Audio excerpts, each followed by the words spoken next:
こんばんは。こんばんはです。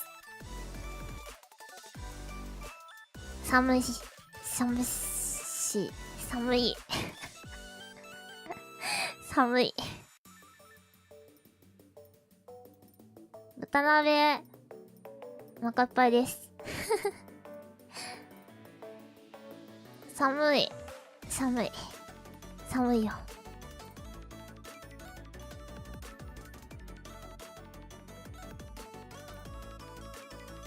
寒いよー。CP で陽気なんだね。いや、これは、違うやつです。ぐず湯は、まあ、温まったね。やばい、もうなんかもう四六時中寒いよ、マジで。服を着ると暖かいことに気づいたよ。当たり前のことを言うておりますね。今お仕事終わって、たくさん美味しいご飯食べてください。たくさん食べてください。はい。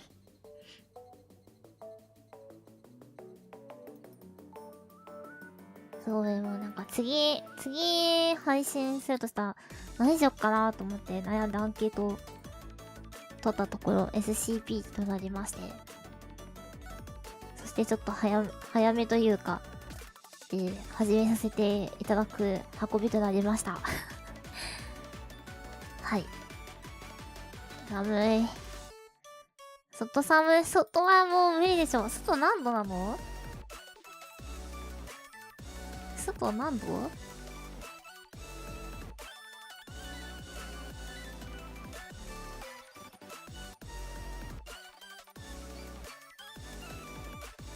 外4度？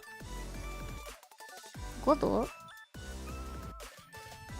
あ、寒い。マイナス3度。お疲れ様です。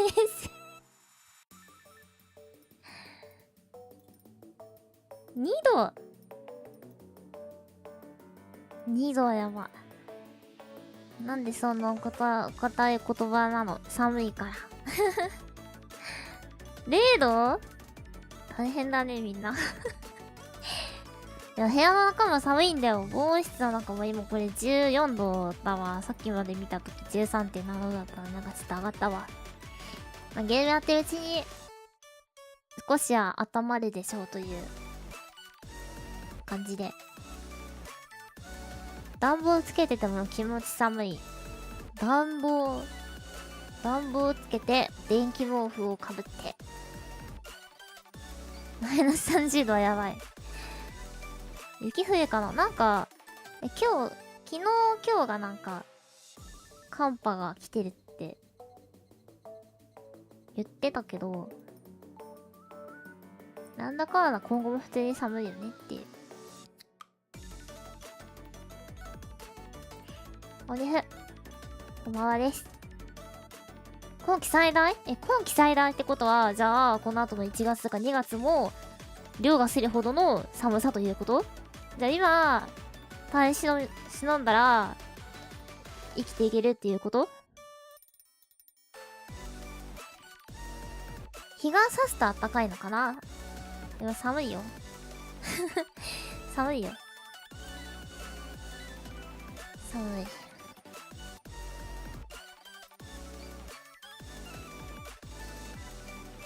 水曜は少し暖かい。なんかね、あれよ。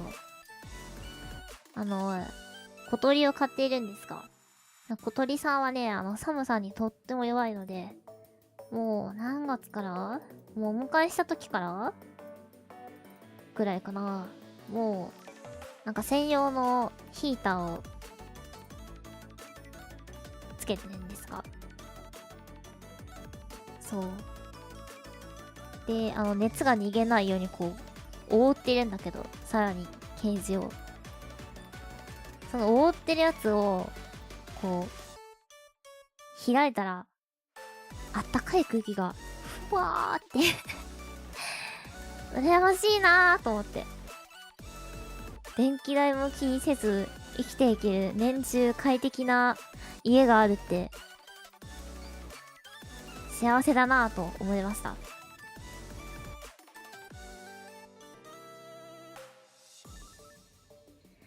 寒いですよ。小鳥とは電気代折半してないね。全持ちだね、全持ち。あ、でも、ヒーター、なんだろう、鳥用っていうのかよ。小動物全般よか。あのヒーターはそんなに電気代かからないけどね。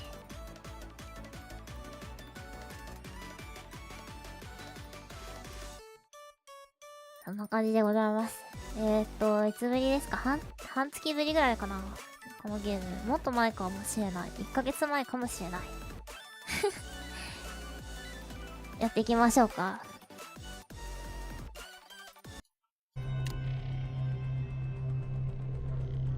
急に不穏に急に不穏な空気になる。ち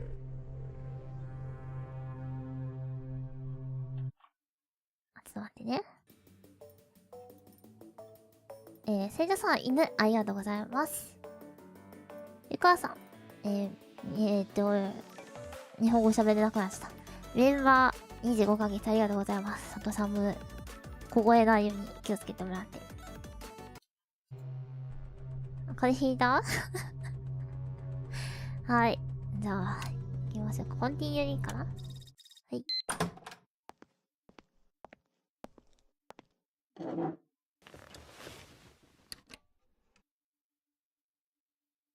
仕事。なんで私はこんな時間に仕事をしてるんだろう。あ、ファイル。ア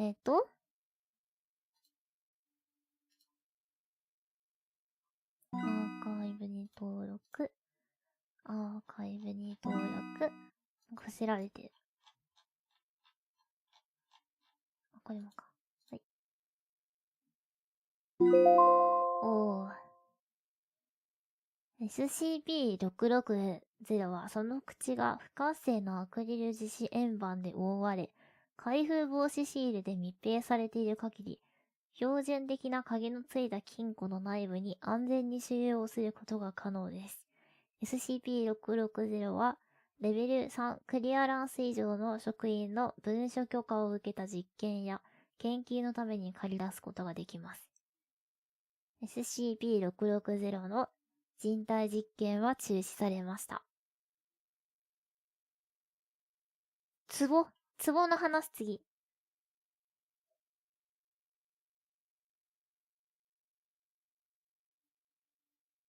はい、行きましょうか。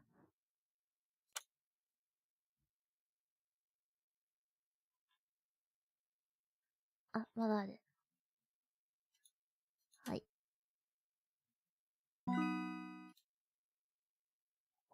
ほいって読むのこれ。読み方がわからないよ。スシービツヨンさん。加工が困難。は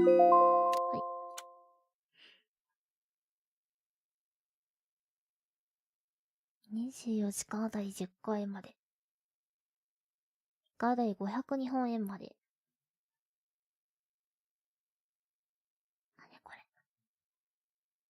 ブラックチューインガムです。カフェインが含まれており、日本語でパッケージングが施されています。ヤンヤンつけ棒、桃味。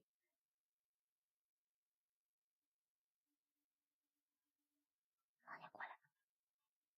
レモンハマグリ。何の話してんのか全然わかんない。明日があるか。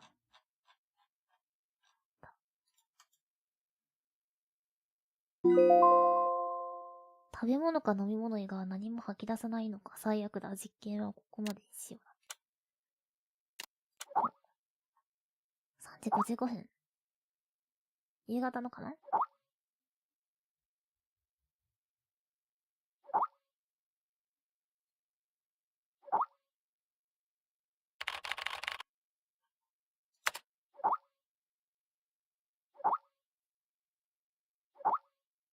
セミナー。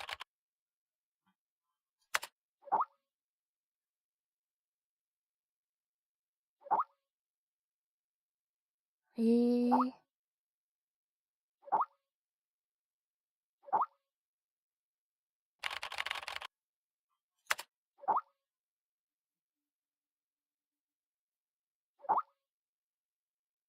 セミナーのリンク？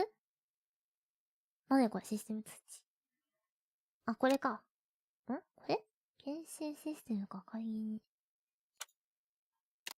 あ、これか。はい、すごいね。UI がなんかちょっとリアル。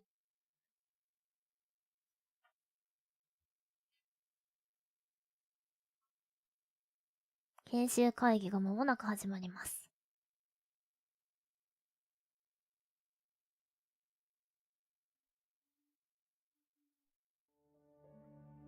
おー。There are many stories in this world. Some are read widely all over the world. Some are hidden in dust and known only by a handful of people. Today I'm going to tell you a story no one else has heard before. A real story of mystery and wonder and 実現始ま adventure. ったな。And then you too will become the guardian of this story. The story takes place in a world of long ago.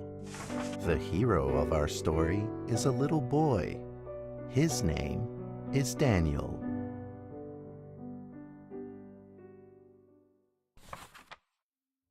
One day, out of nowhere, Daniel got a serious case of chicken 絶望 pox. そう。 It made him look like a strawberry. 何 To 笑っ make てんの？ sure he didn't spread it to others, Mrs. Page, the principal, had him isolate in an attic. And so, in the attic he lived, all on his own. Mr. Daniel, while up here in this attic, you'll have plenty of time to practice your penny whistle. I hope you practice well and prepare for next month's art festival. But Mrs. Page, the melody is so difficult. めちゃくちゃ子供の声だ。 You don't give up before you fight. お？ D。 Daniel was reluctant at first, but he trusted Mrs. Page, and he knew he should listen. And so he practiced the penny whistle. え、なに？なにこれなにこれ？ A、SDF。なにこれなにこれ？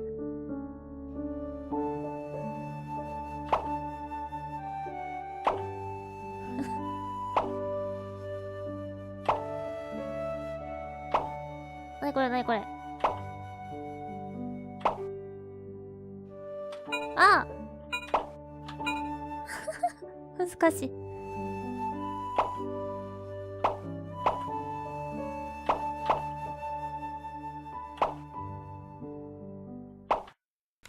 いや、わからんわからんわからん。 Suddenly, he heard some strange 今 noises 回の in the 得点出 corner な of い the よ。 attic. Huh? Who's there? Daniel decided to go over and take a look. D。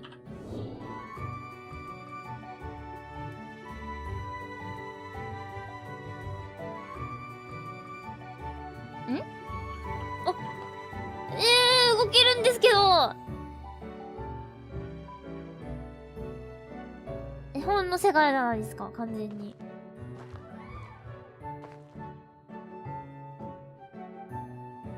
すごい。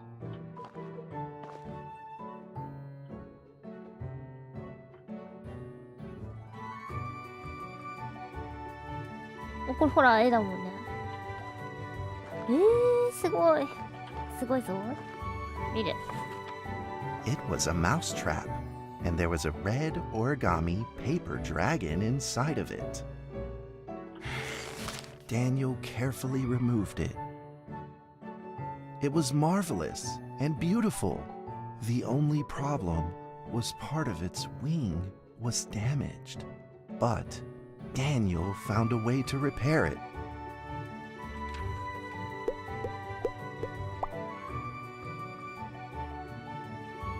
なんでこれ何これ、え、どういうこと、選択、あ、これは選べる。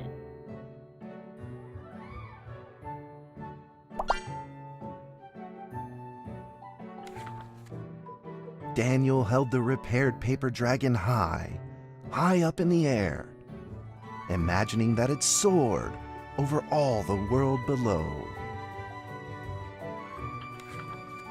He played and played with the paper dragon. Whee! 笛の練習どこ行った？ Woo! Dragon! Soar! In the warm afternoon sun, Daniel had to fight his eyelids just to keep them open.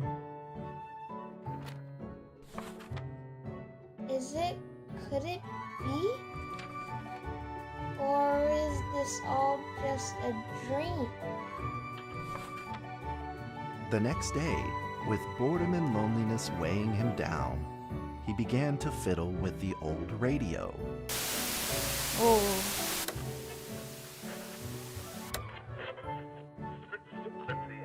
Our town is located in the plains where earthquakes are not particularly common. Although there are 17 fault zones around us, they are all inactive.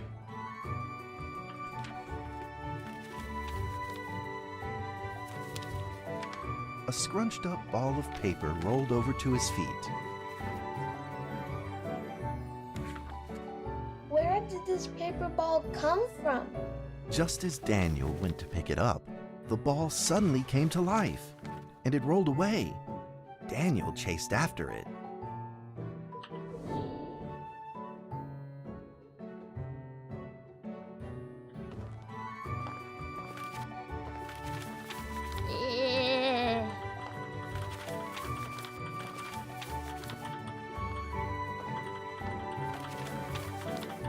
どうで捕まえるのこれ。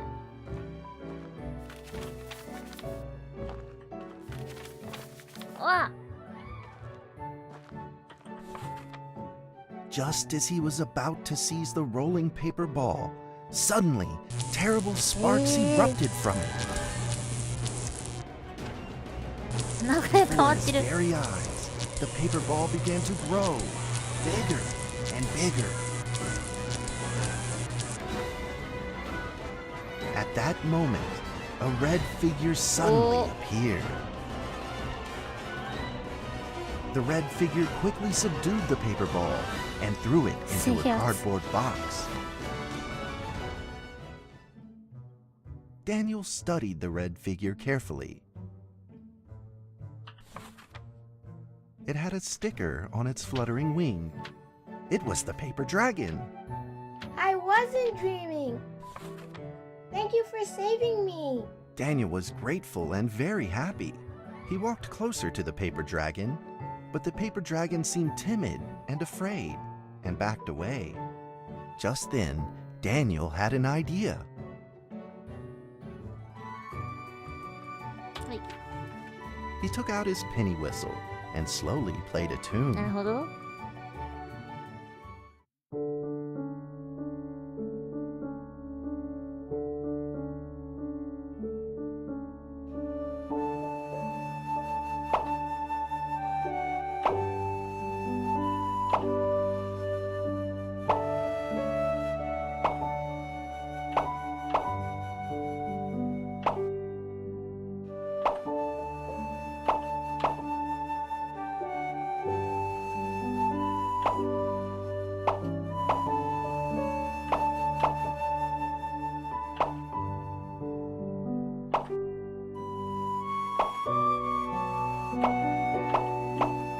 タイミング難しすぎる。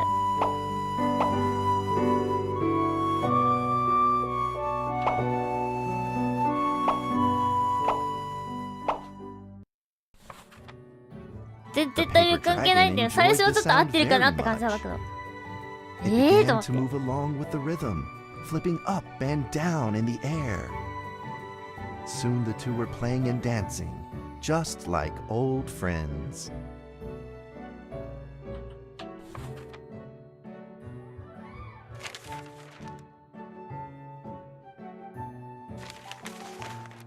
あれあれ The あれ。 paper dragon traced out a beautiful arc in the air, communicating with Daniel in a unique way.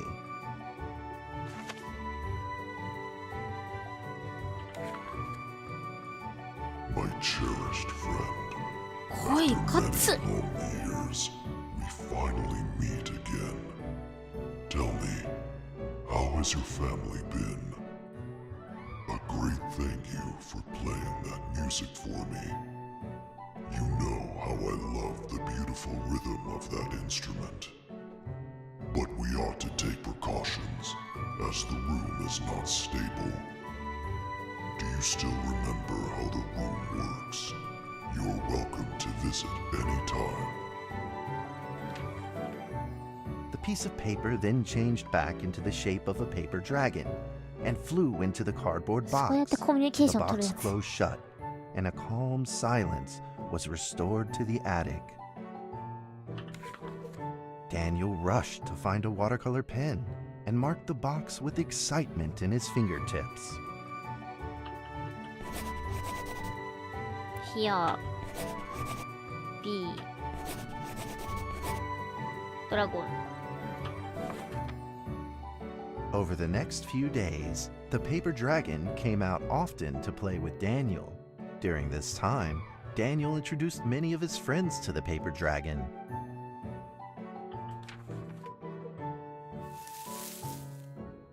That cat's name is Mrs. Carter. Ever since I secretly fed her some fish for dinner, we've been good friends. こっそりあげたんだ。 That's Duke, Mrs. Jessica's pet. He doesn't like Rainy Day or Mrs. Carter. Only smoked sausages fit his taste. And now, 人間の友 we 達 are は friends too. My name is Daniel. What's your name? The paper dragon flapped its wings, as if it didn't understand him. Well, since you like the sound of the penny whistle so much, why don't I just call you Penny? I'll keep practicing to make it sound better. Daniel and Penny then played baseball together in the attic. Let's play cat. ええ。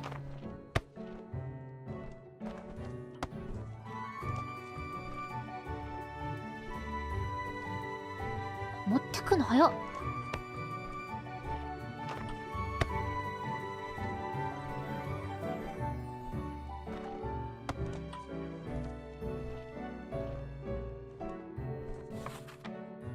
But just as they were in the middle of enjoying themselves, a violent shaking suddenly rose from the ground.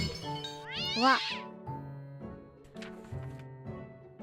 The stubborn earthquake is back at it, folks, and it seems even stronger than last time.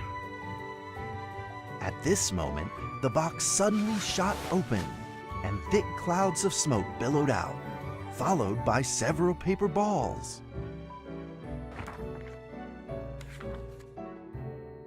Penny attacked the paper balls without a moment's hesitation and promptly threw them back into the box. Penny then flew around in front of Daniel and rushed right back into the box.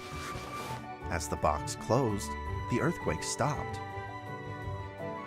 Facing a friend's farewell without a formal goodbye, Daniel felt confused and lost. He moved the box to the center of the attic. Facing it, he practiced his penny whistle day in and day out.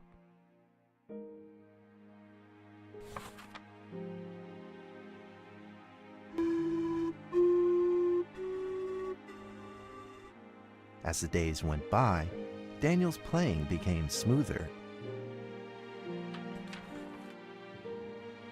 One day, the box suddenly began to move. Huh? 1, おお。 2, 3, 4. This time there were 4 paper dragons. But they weren't alone. Enemies began to jump out of the box too. Earthquake! Another earthquake!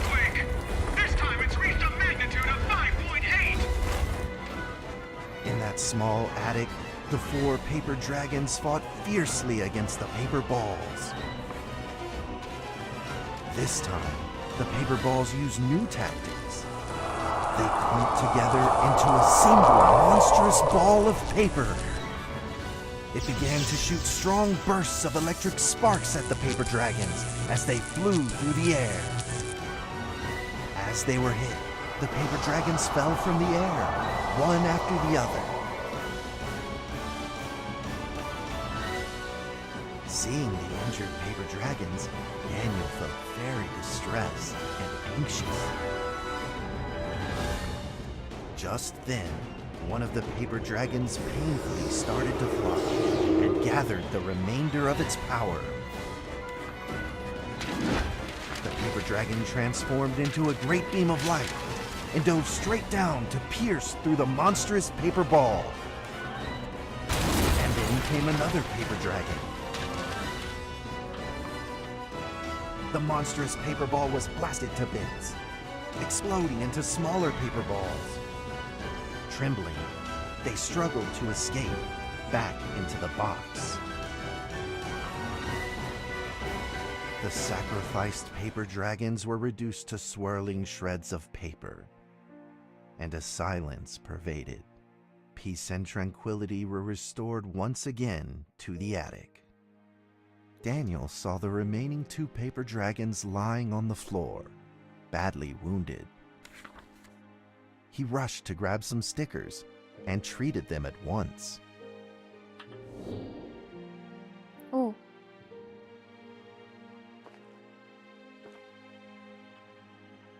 そっと拾う。あ、修理の手順が分かれてる。また何使って修理するのかなと思ったら。人間がいないよね。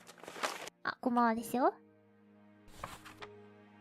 Suddenly, countless paper dragons began to gush from the box. The 2 wounded paper dragons were repaired and began to fly. Like 2 colored threads, they merged with the other dragons, flying in unison. The dragons moved like a tide, flying freely through the attic. Daniel eagerly took out his penny whistle. He showed all his paper dragon friends the results of his hard work and practice.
BGM がちょっと大きすぎますね。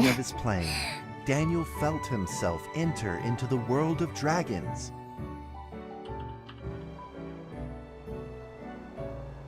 ウサギだ。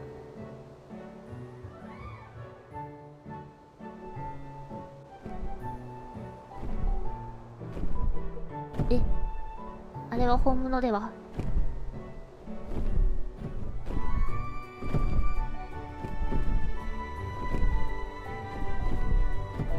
本物では？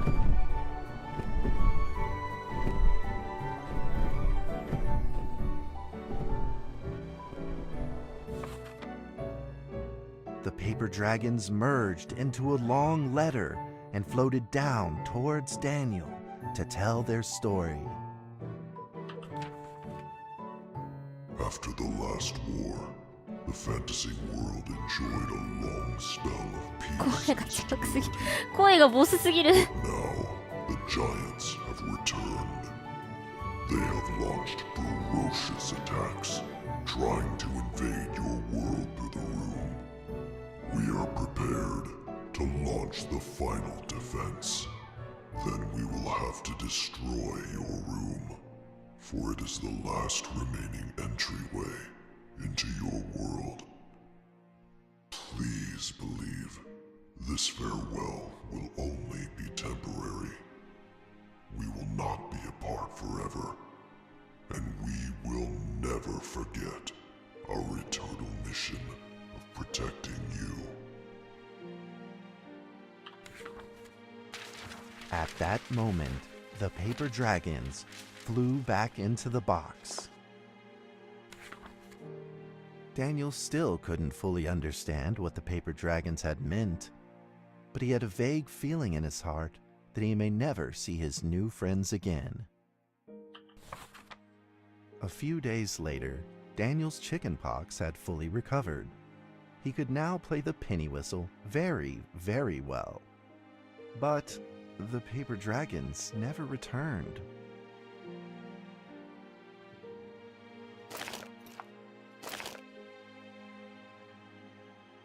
Wow.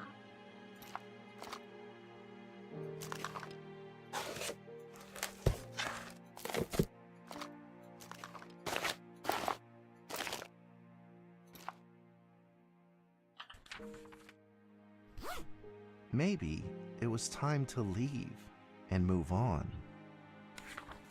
Earthquake warning! Magnitude 6.2! A massive earthquake is hitting our town! All townspeople, please leave your houses immediately and move to safe open spaces!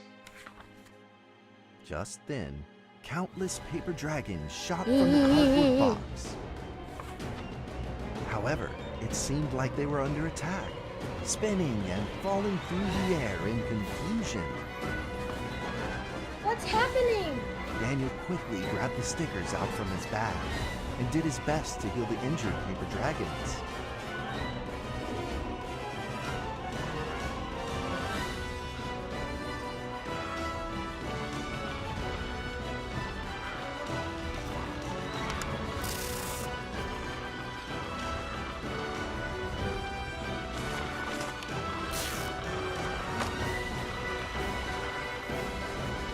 待って、直せる子と直せない子がいるんですけど。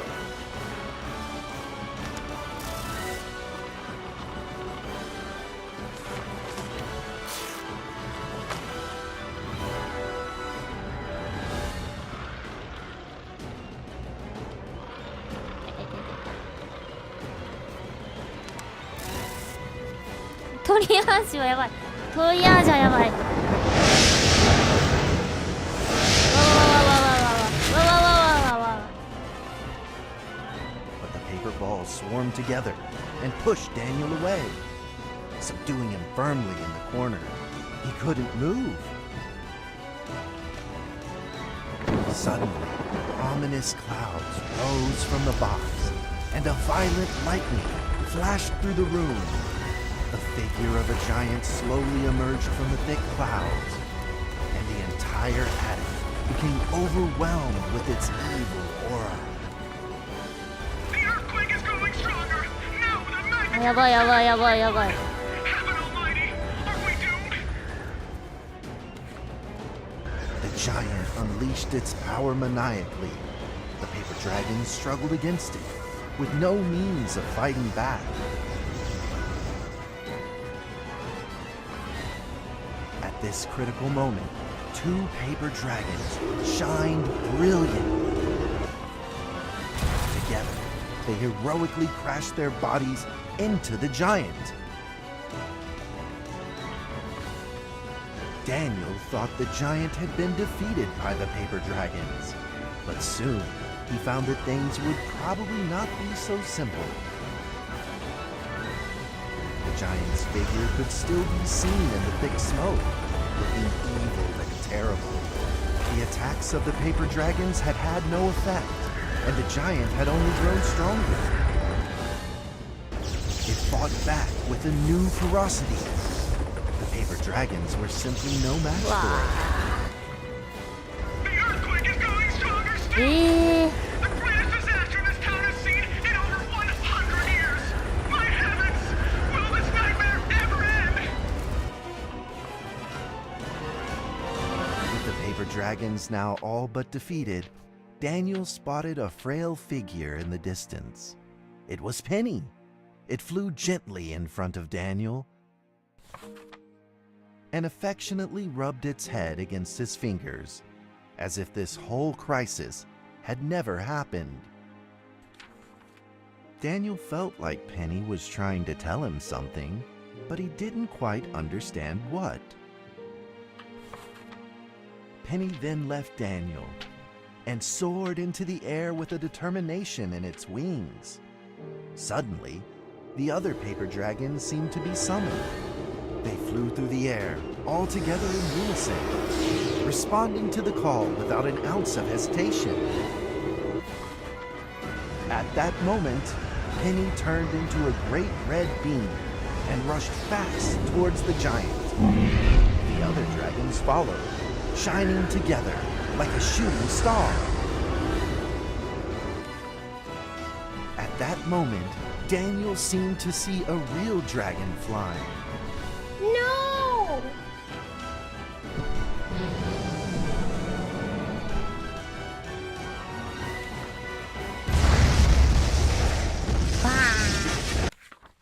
The huge explosion from the impact drowned out everything else in the attic.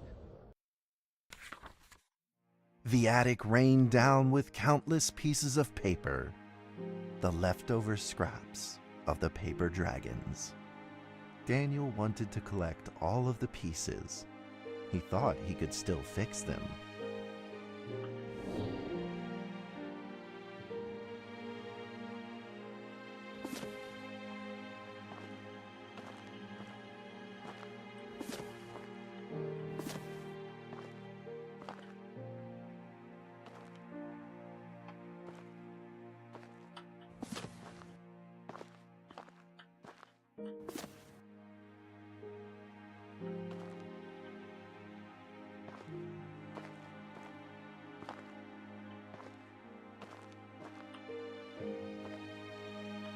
どこあと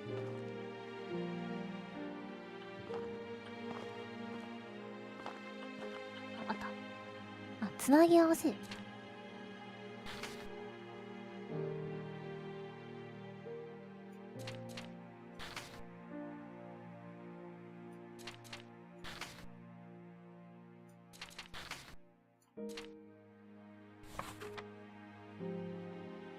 Goodbye, my friend.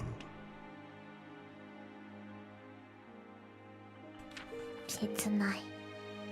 The nightmare is over. The earthquake has stopped. With God's mercy, our town is safe. We thank you, Lord, for your protection.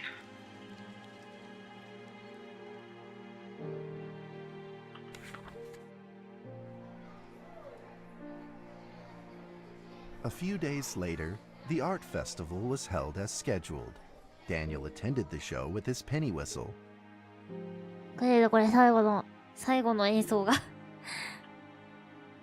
And now, Daniel Trevor will perform a penny whistle solo of a song titled Fly With Me.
思い出のイメージ映像見れないんですけど、ちょっと、忙しいっす。あ、今見れる。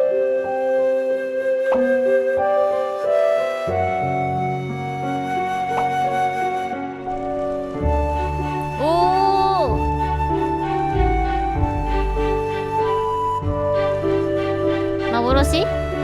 幻は見えている、これ。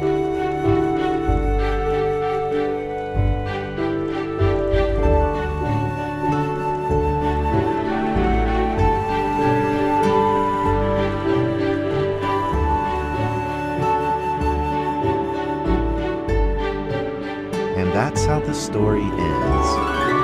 Now, you might be wondering, what happened next? Are there still BGM が dragons in the world?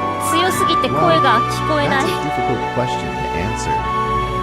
But I believe that they are still protecting us somewhere in this world, just like they promised they would, forever, into eternity.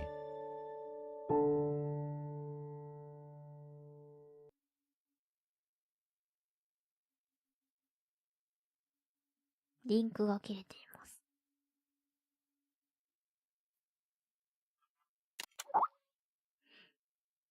ドラゴン。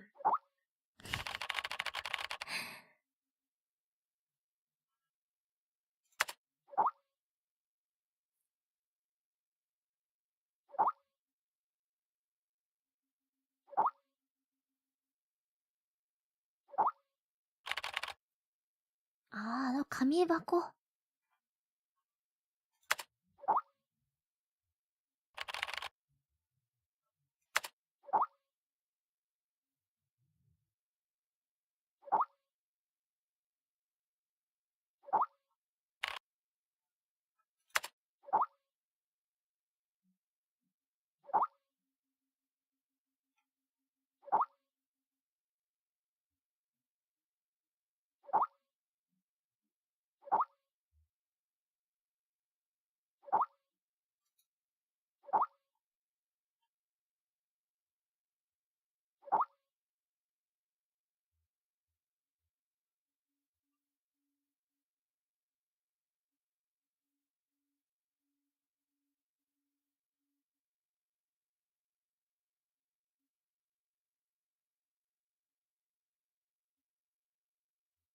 わあ、だといいのだが出るよ。ちょっと、意味深すぎる。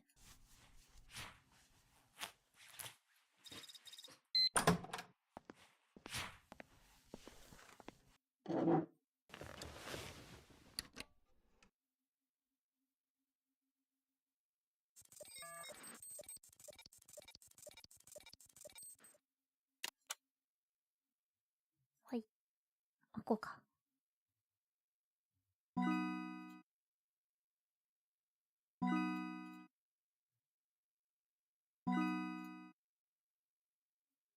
はい。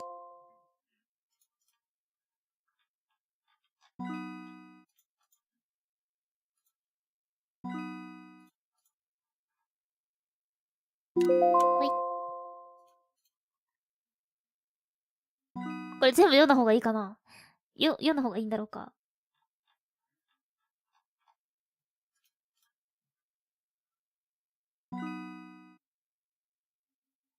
相当な量。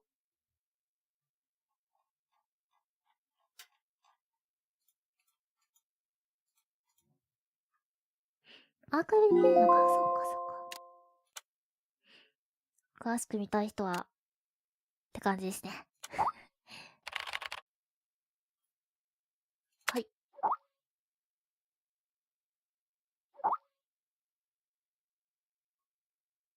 はい。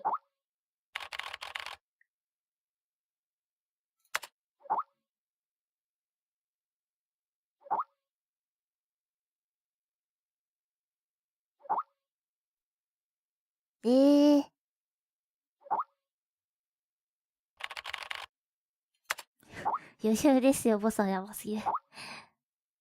はい。はい。はーい。お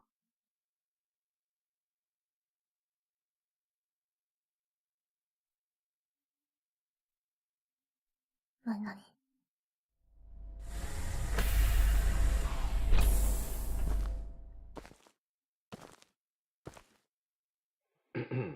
D6744, please provide your identification code according to the mission letter. 4 and 20 blackbirds. Tell me, Doc, when was the last time this rag on my head was washed? D6744, according to the 7th edition of the Security Regulation Amendment, you must first provide your identification code. Otherwise, you will be なんかかぶせ executed. られてるのか頭に。 Alright. 4 and 20 blackbirds baked in a pie. You're a real fan of these formalities. Everything's got to be right by the book with you. おう。 Oh, God. Fuck. Mike Donald, consciousness intrusion expert, former leader of MTF UP2, codename Spider. Now, level D personnel, number 6744. Enough with these damn formalities. Just what the hell you want me to do? D6744, do you know about the Witch Plan? I've heard the name, that's all. The plan is under the direct command of O5. Every last detail of the plan is protected by the strictest confidential terms. So what? D6744, what you're about to witness is top secret information of Wow. the Foundation. The hell is going on? A few hours ago, something went wrong with the Witch Plan experiment. The energy of the human anomaly, SCP-239, is out of control and has begun diffusing outward, disintegrating everything it touches. You guys seriously never cease to amaze me. SCP-239 is now a ticking time bomb. She could go off at any moment. D6744, I need you to enter the consciousness of SCP-239 to stop this bomb from exploding. The neural key is fully charged and ready to enter hold the on, target wait, I'm not consciousness following. space. Just- Begin the program. Consciousness What's begins to happening? link. Start D6744, 5, we God don't damn it, have just much hold time it! left. 3, Fuck, wait! 2, Wait, and wait! size. I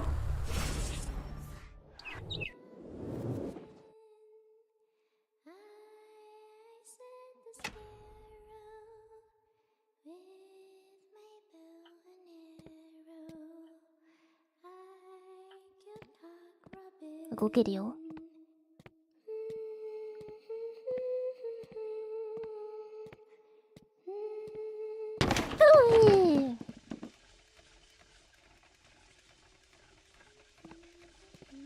走れる。走った方が怖くない。おー。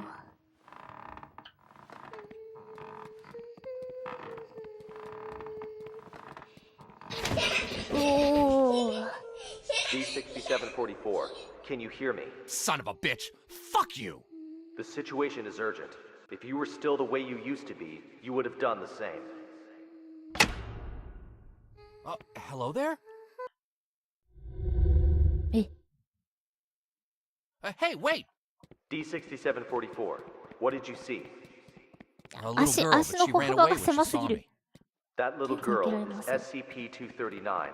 What else have you discovered?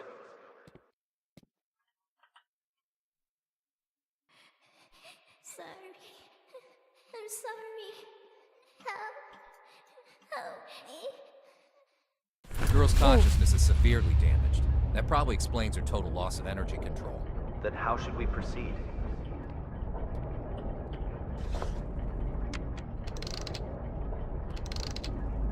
I'll have to enter her preconscious. If there's a solution to this, it's gonna be in there. Good. D6744, you really are the right person for this mission. D6744, I must remind you, SCP-239 is no ordinary girl. She is uniquely dangerous. Do not forget. Yeah, I got it. I'm dangerous too, don't forget. おー。で、これを開けていくってわけですね。ちょっとその前に、お手洗いに行ってきてもよろしいでしょうか？よろしいでしょうか？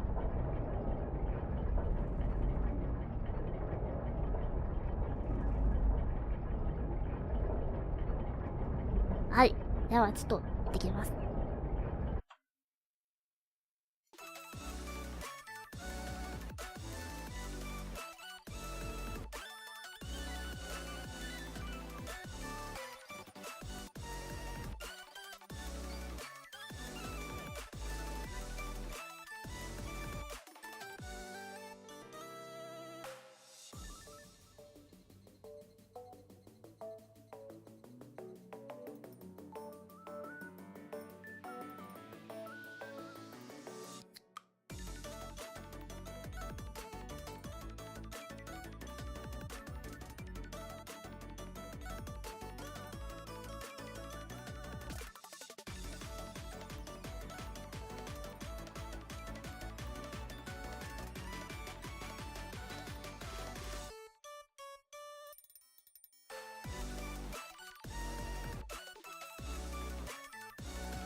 取りました。はい。せいちゃんさん。謎の乾杯。ありがとうございます。じゃあ紅茶で乾杯したいと思います。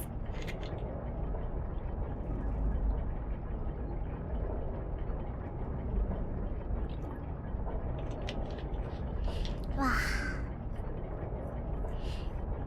あ。よし。次行きます。お部屋がね、ちょっと暖かくなってきた。お部屋じゃないよ。防音室の中が。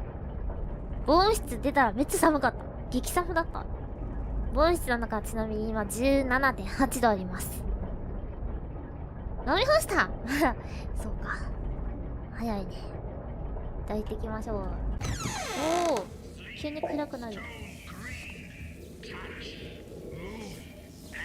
なに Zeus, rainstorm, whisper, butterfly, garden, activate, wings, passion, fresh, resin, roarer, ladybug, time clock, summer, bird, movie, snake, cry, turkey, eagle, 16, eternal blood, science, red, sleep, stone green, touch, move, anxiety, close pain, lust, Zeus, rainstorm, tears into my shadows. なんと追いかけっこ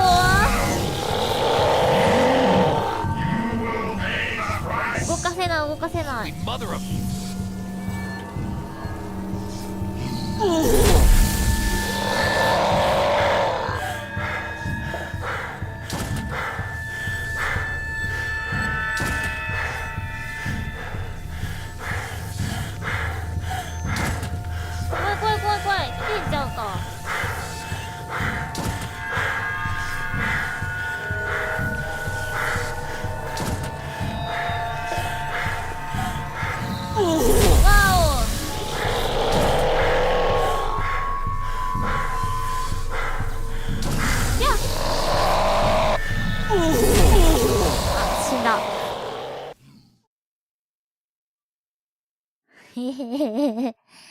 あれかな、こう、エグジットって書いてる方向に行けばいいのかな。まず一発食らった状態から始まるんで、この上のエグジットってついてる方向に行けばいいのかもしれない。けど、わからない。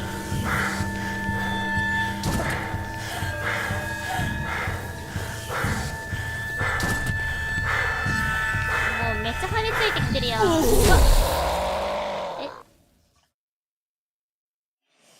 あれれ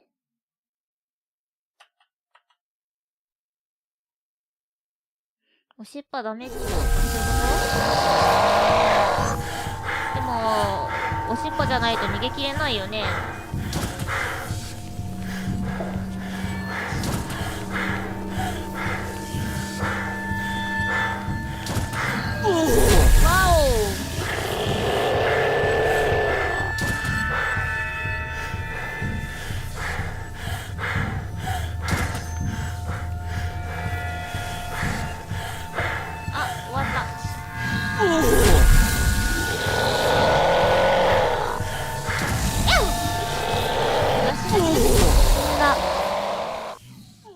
わかんない。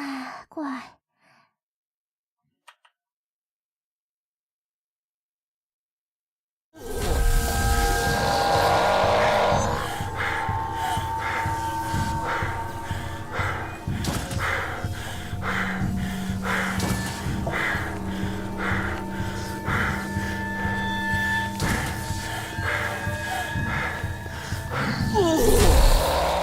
そこ死んだ。え？これわからんぞ。ずっと今これもう今シフトをしてる状態。あ、食らってねえ。食らってねえぞ。おしっぱ？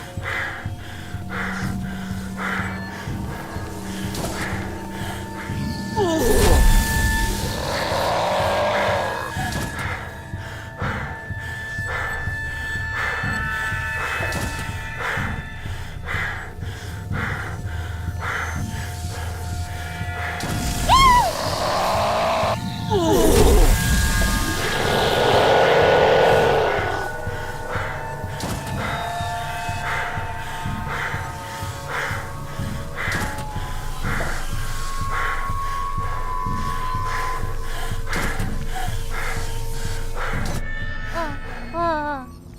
んとかなった？びっくりしたってびっくりしたってもう。わお。どういうことどういうこ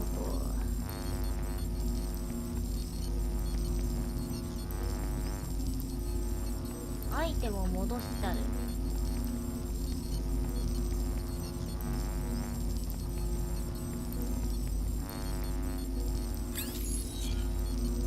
表示に従って全ての断片をつなげます。線は交差させてはいけません。断片は重複してつなげることはできません。はい。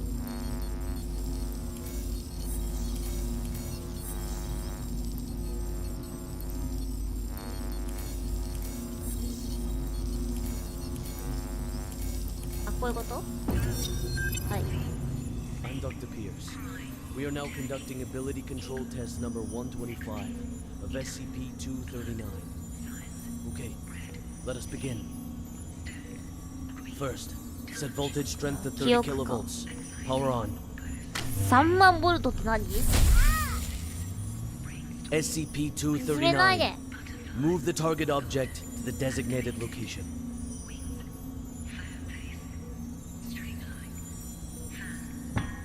Ability control test number 125 has failed. The voltage intensity must be insufficient. I'll need a new test site, along with new equipment that can handle a greater voltage load.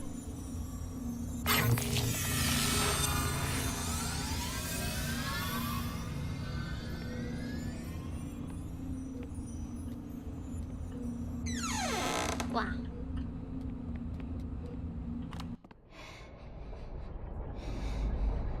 So tired.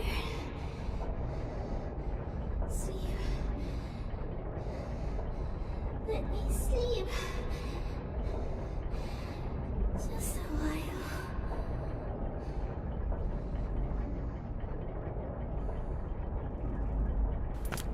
Wow.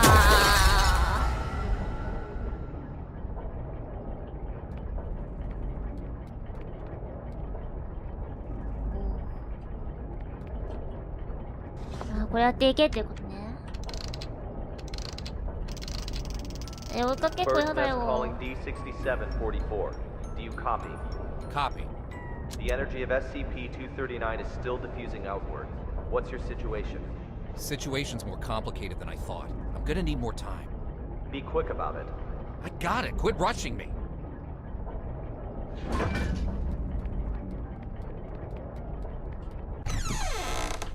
Wow.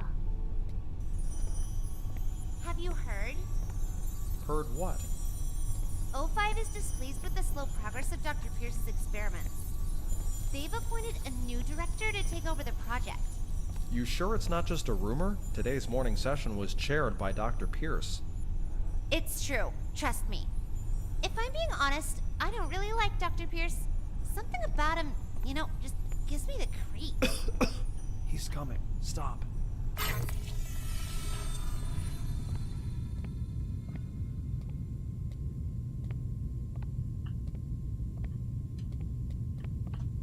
Oi. マピアサーカシだ。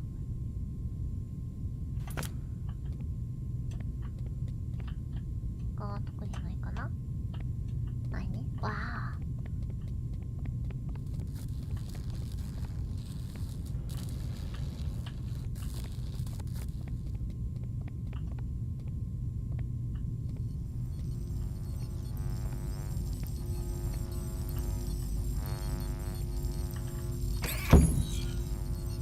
一気に難しくなりすぎ。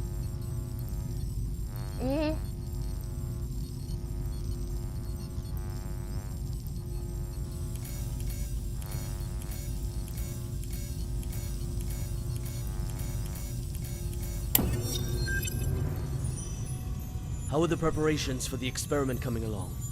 Equipment's been checked. Everything is ready. Good. Anything to be aware of? Sam went to the counseling room after yesterday's experiment. Give him an injection of amnestic agent and let Arthur take his place. 何記憶処理剤ってなんか前も出てた記憶を消してしまうやつ。息を吸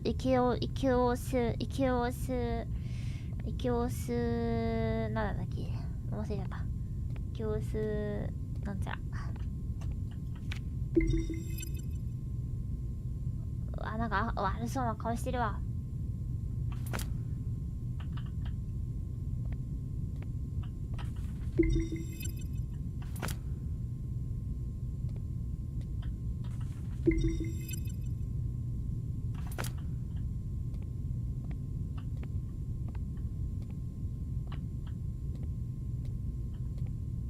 ないかな、大丈夫かな。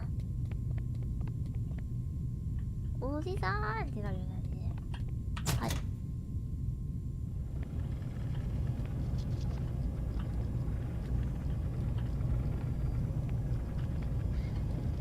こっち行けないよ。なんかあるよ。はい。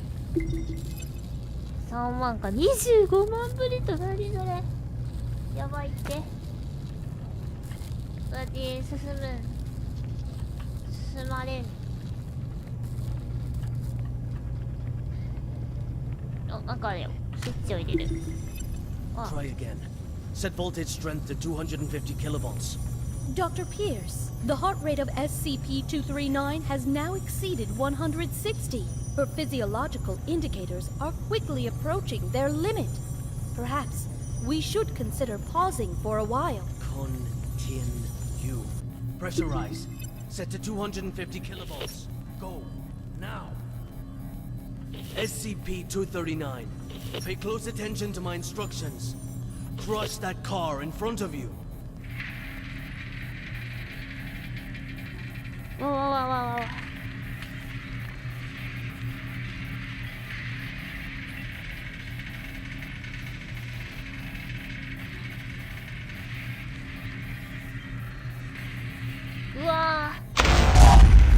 What's the meaning of this?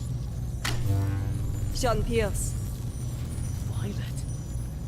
Long time, Sean. What's it been? 7 years? I've got no time to play catch-up with you. Not a great first impression you're leaving either. Barging into my lab and interfering with my experiments. According to Foundation security regulations, I could have you detained, you know. Still the same old temper. You haven't changed one bit, Sean. Well, if you want to talk business, then let's talk business. You should have a look at this first. This is...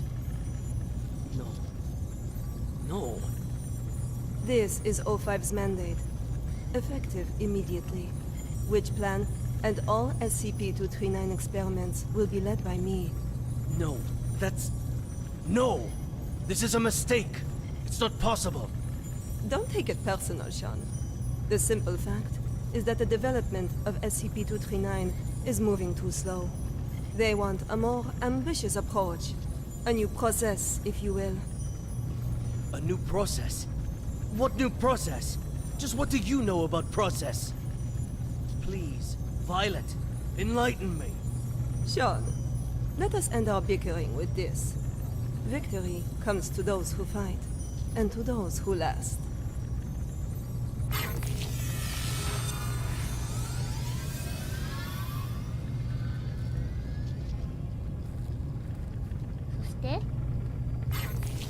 So,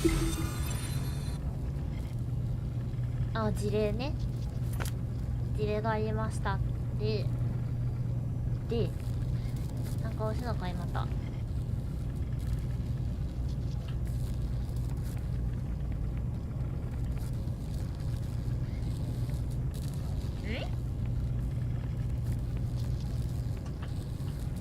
どうすればいいだね。あ、これか。何これ。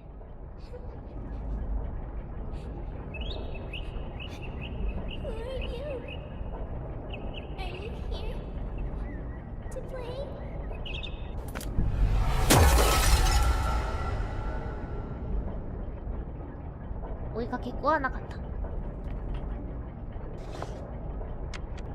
た。あ、完成させていくのか。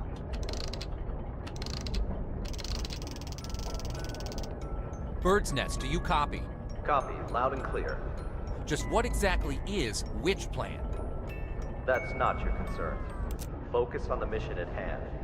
Stop the spread of energy diffusion released by SCP-239, and do it quick.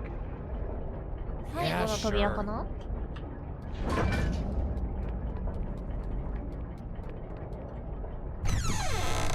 開けたら急に空気変わるからすごいよね。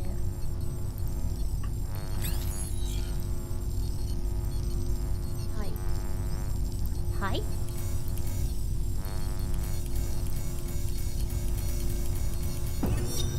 Director Tattoo. The storybooks and toys we ordered have arrived at C3 warehouse. Good. How's the containment room remodeling coming along? The bed and daily necessities are all in place. The demolition of the ARB potential development plan will be completed next. Good and good. Now, how about the formal meeting with our little princess?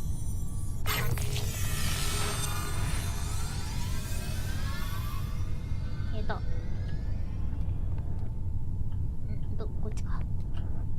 ID カードがありません。ID カード、あ、これじゃないです。これです。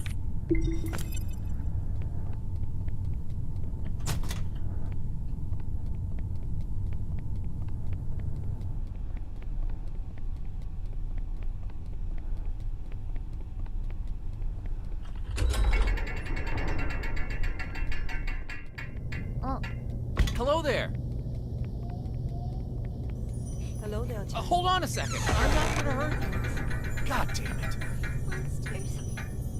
Monsters. Scared. Scared. When you feel scared, just close your eyes. Imagine something beautiful, and those terrible things will disappear. Who are you? My name is Violet Tattoo. You can just call me Violet. I will take care of you from now on. No one will hurt you ever again.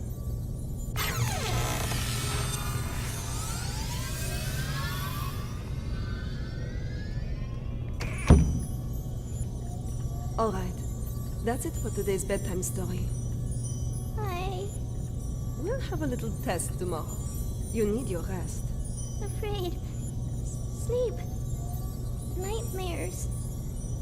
SCP-239, are you afraid of having nightmares again? Yes. Afraid. Just remember what I told you. When you feel scared, just close your eyes. Imagine your little friends in the stories all running out of their books to come play with you. Then you won't be afraid.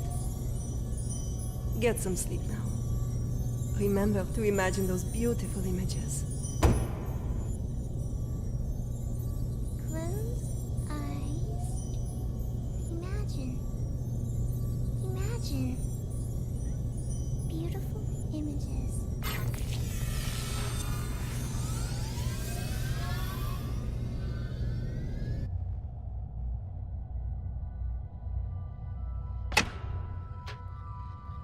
果たしていい夢は見れたのかな。配信切れてません。大丈夫ですか？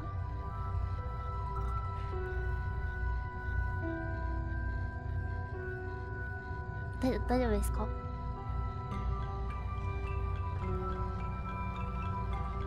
コメントが止まってる気がする？大丈夫か？オッケーオッケー。よいしょ。お茶飲みます。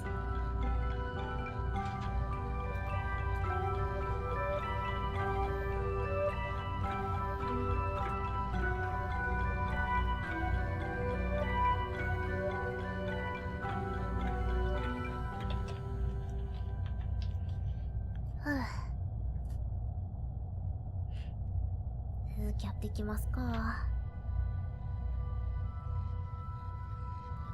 んか床がうねうねしてる。Long time ago, there was a robin. It wanted a home of its own. But what should a home look like? Ask other animals. おう。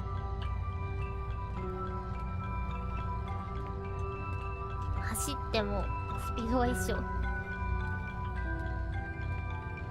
何かいる。カメ。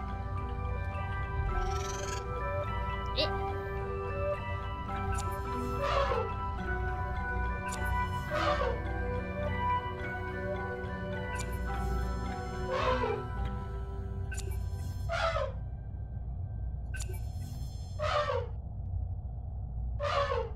The robin needs an elephant. 何今の操作。 Should have very strong floors. Strong enough to support my weight. The robin shakes his head.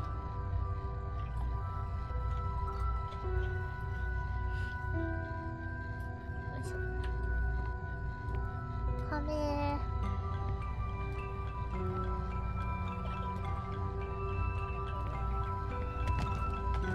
あ、シマウマ。あ、やばい、狙われてる。The cheetah stops its hunting. It pulls back and whispers. There should be beautiful spotted curtains to block out the harsh sun.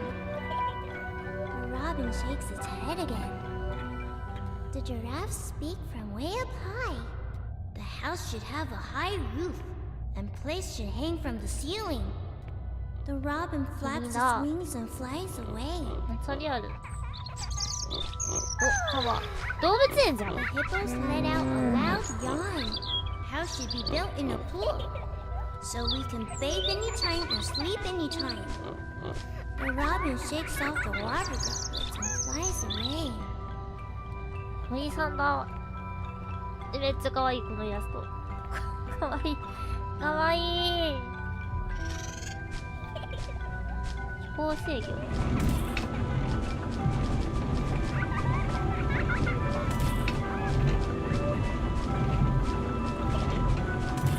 ぶつかっちゃダメなんねこれきっと。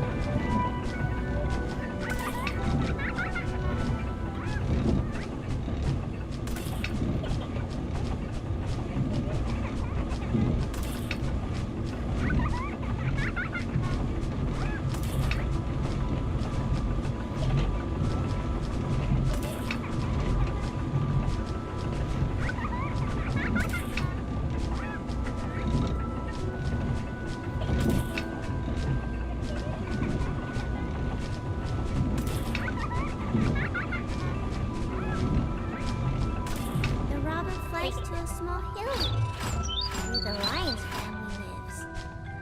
The lion says, My home is vast and boundless, and the whole prairie is my home.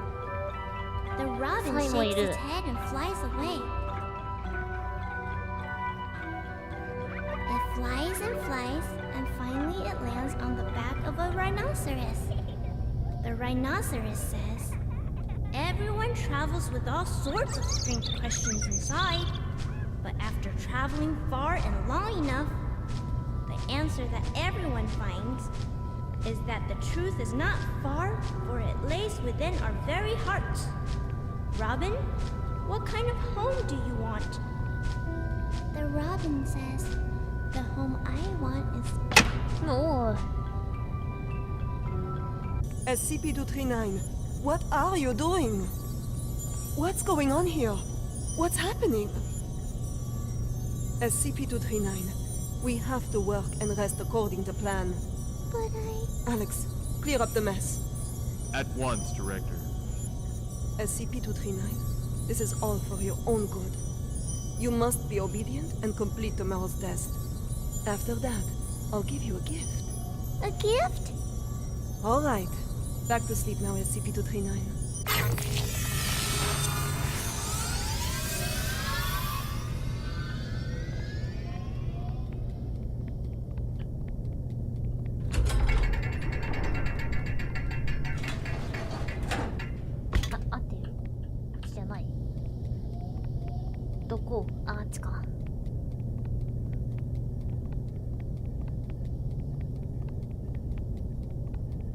やばい。温室の温度が 17. 点。あ、けどつたかったわ。寒いよ。ちょっとひんやりしてる。21. 50を超えてほしい。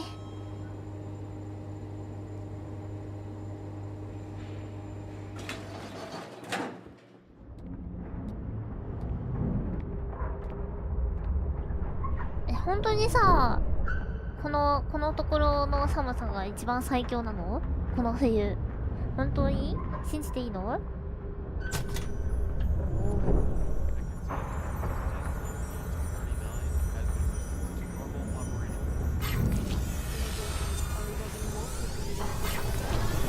？Wow. The mission with the experimental cell must be completed at once. The formal presentation is next week. I'll see to it, Director. What shall we do with these creations of SCP-239? Destroy them.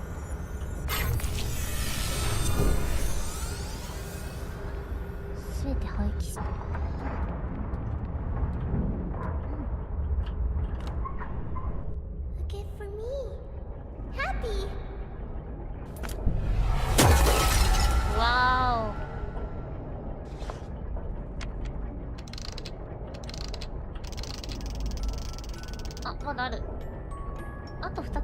Hey, you there? D6744 calling Bird's Nest.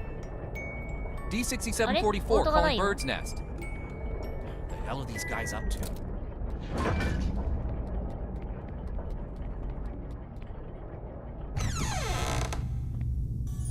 Director Tattoo. The experimental site has been fully prepared. The report may begin at any time. Excellent. If today's experiment goes smoothly, I will have full control over which plan. Go, check again to be sure that everything is in place. There can be no omissions. At once, Director.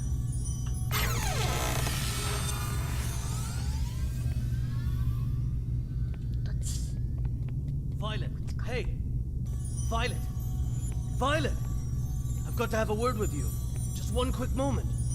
Dr. Pierce, as you can see, I'm very busy at the moment.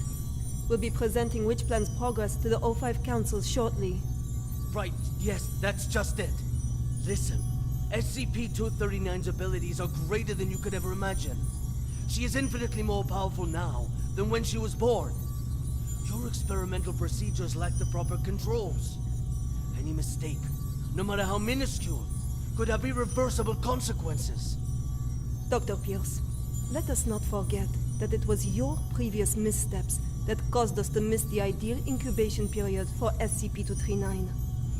If we don't cultivate her using my method, the window of opportunity will be closed for good. But listen, if you go about it using your method, you will repeat the accident that happened 7 years ago. You do remember, don't you? Heisenberg, Freeman, Claire? Enough, Sean. Don't you dare bring up their names. Sean, the progress of civilization has always come with sacrifices. You don't get one without the other. To have the chance to harness the abilities of SCP-239, no price is too great. Violet, you are playing with fire. Dr. Pierce, it's time. I suggest you go to the first floor to get front row seats to civilization's next leap of progress. Violet! Listen to me! Violet!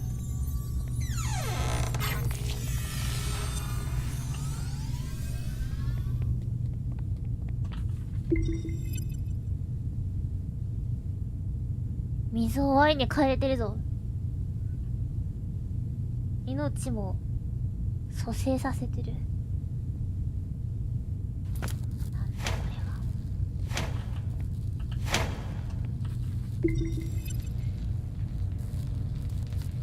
I am Violet Tattoo, and this is the meter test part 1. SCP-239, do you remember our friend here? The little robin with the pretty feathers? Can you make it come out and play with us? Okay.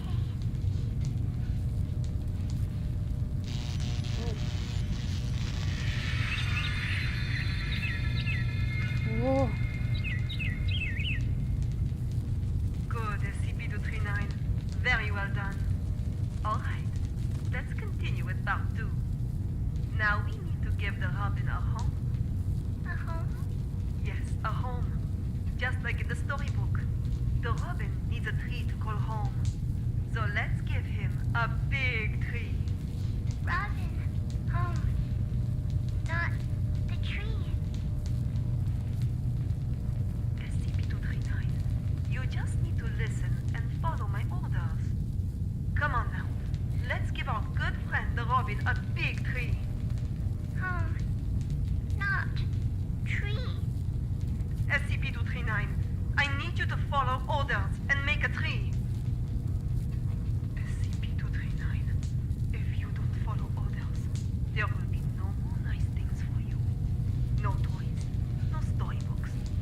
脅しか Back to that cold, ugly room.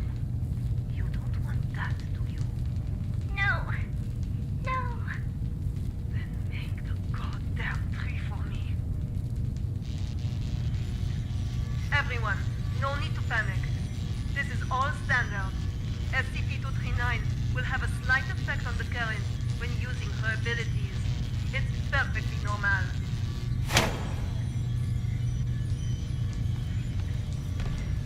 Very well done, SCP-239. Good. Perfect. As you can well see, under my guidance, SCP-239's abilities grow more and more powerful each day. Over time, we will expand the experimental content, and we will see even more advancements. SCP-239, you can stop now. That's enough. Stop it, SCP-239. That's an order. Stop now.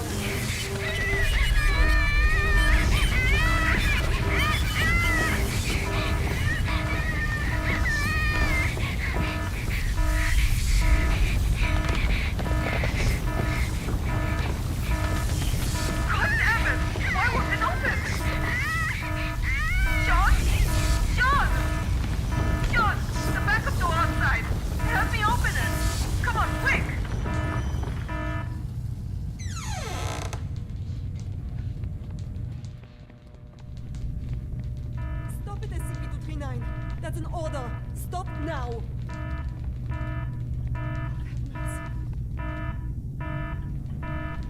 God damn it! Why won't it open? Sean? Sean! Sean! The backup door outside. Help me open it. Come on, quick! Violet, I told you you were playing with fire. Cut the bullshit and let me out. She's lost her mind. What are you doing? Open it! Open the damn thing! No. No, Violet. I can't. What? What do you mean? SCP-239 is out of control. Why would I open the gate? What the fuck are you saying? Open it! You're right, Violet. Victory comes to those who fight, and to those who last. You're talking crazy, Sean. This is not that. Open the fucking thing! An accident of this magnitude! It's just what I need to prove myself. Wow. Sean! Sean, don't think like that! We can work together! We'll do it your way! Your rules, your method! Whatever you want! Or we'll do... I know! I'll quit! I'll resign! Which plan is all yours? I will use these learnings to improve the plan and equipment. I've never been so certain of success. No, Sean. Let's not think like that. Let's talk things through. You have proven invaluable, Violet. You will not die in vain. No, Sean, no. No, no, no, you fuck. You fucking Sean. I quit. Sean, you should... Ah!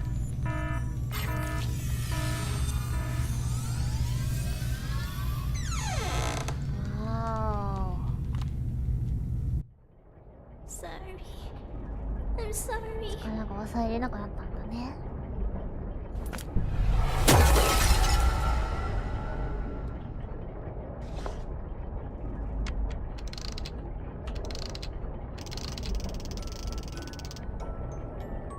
D6744. The energy output is getting out of hand. How much longer? So this is the witch plan, huh? Are we anything more than tools to you?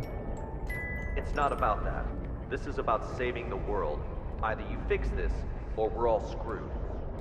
That's what I'm doing. Then move your ass and do it already. Yeah, suck my nuts. Quitting the Foundation was the best damn decision of my life.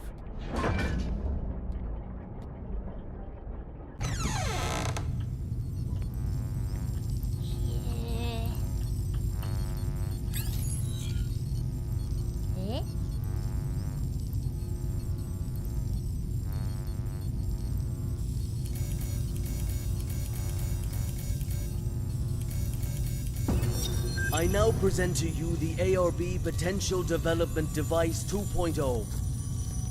This device is capable of not only better stimulating the potential of abnormal objects, but can also automatically turn on the respective electric field control, so long as the abnormal objects exceed the preset amplitude. This will ensure that the experiment is foolproof, with zero chance of runaway. The tragedy of Directed Tau 2 cannot be repeated. We must learn from our mistakes. We must not forget the enormous power of SCP-239. And we must treat security as a top priority. Otherwise, all of this will be for nothing. Do not forget the credence we live by. Secure, contain, protect. This, we must uphold at every turn.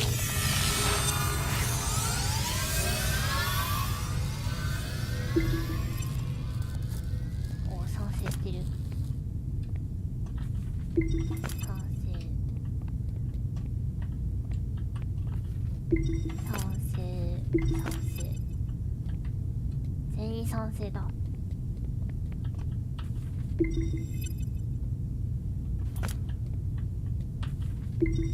うわあ。頭蓋骨粉砕骨折出血性ショック。あ、スタッフの人も実験助手の人も進行性頸部血腫。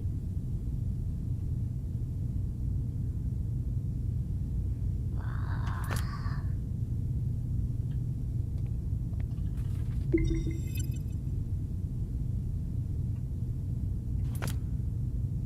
60万が90万ボルトって見えたけど、なんだあれ。ピカチュウびっくりよ。と。I'm sorry. Hi, hello. It's okay. I just want to talk. No. Stay away. What happened? It's not your fault. Away!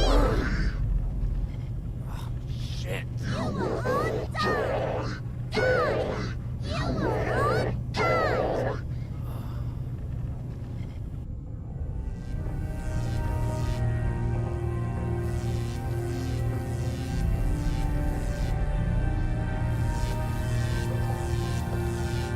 Naniこれ。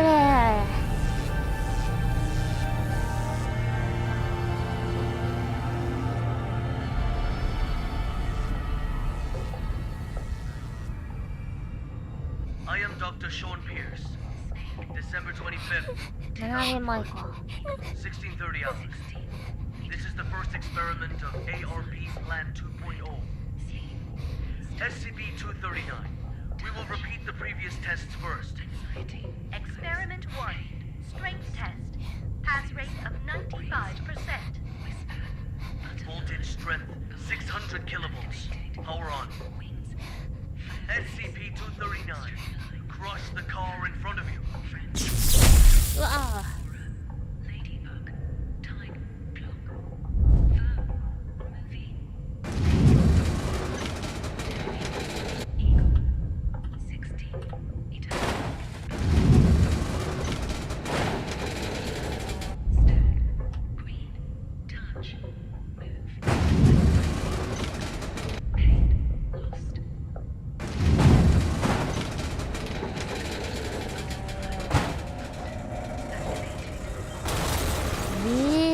こんなことに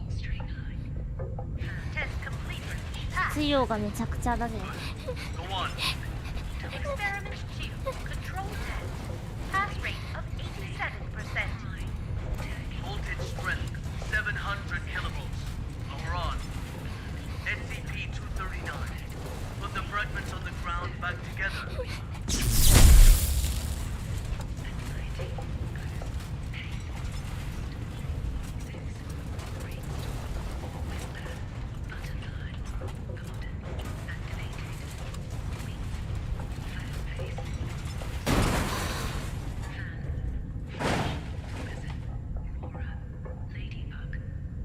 Test completed. Pass. Good. We'll now begin the new test. Experiment 3. Creation test.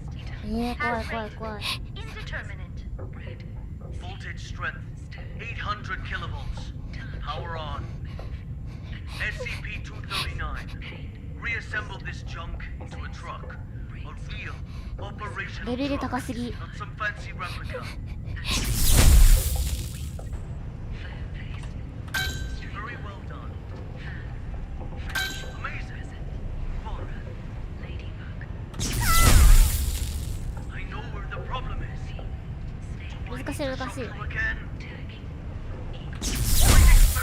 not be discarded あ、やばいやばいやばいやばい。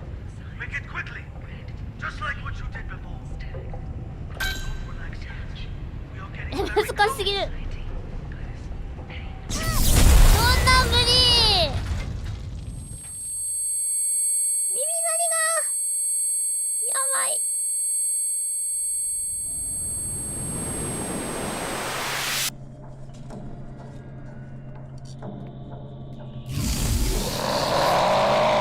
嘘だろ。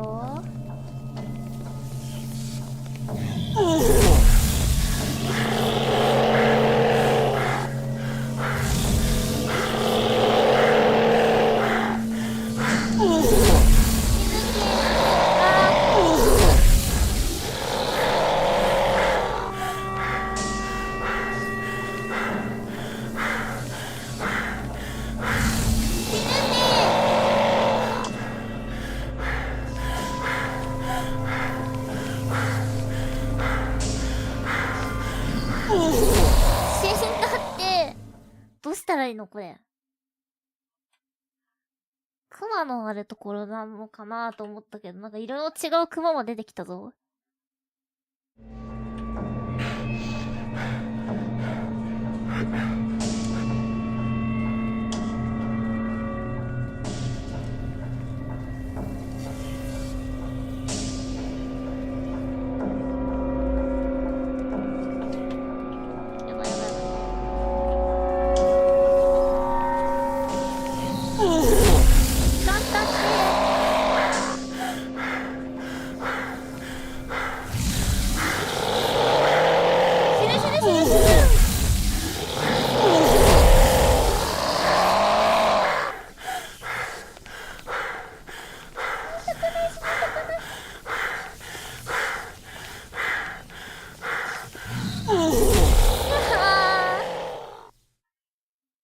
電線あるけど関係ある。電線？ぬいぐるみじゃなくて電線ってこと？それでやってみるか。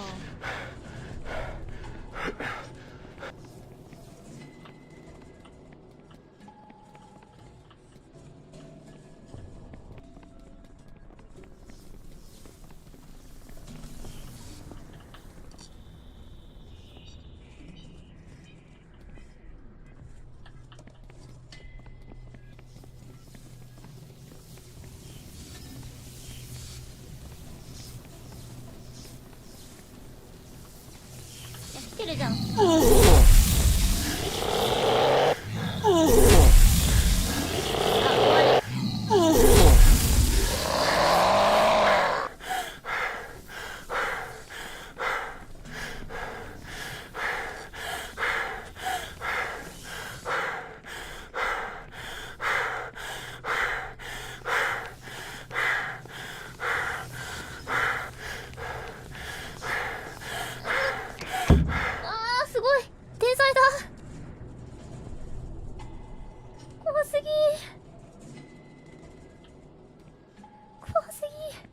絶対わかんなかったし、こ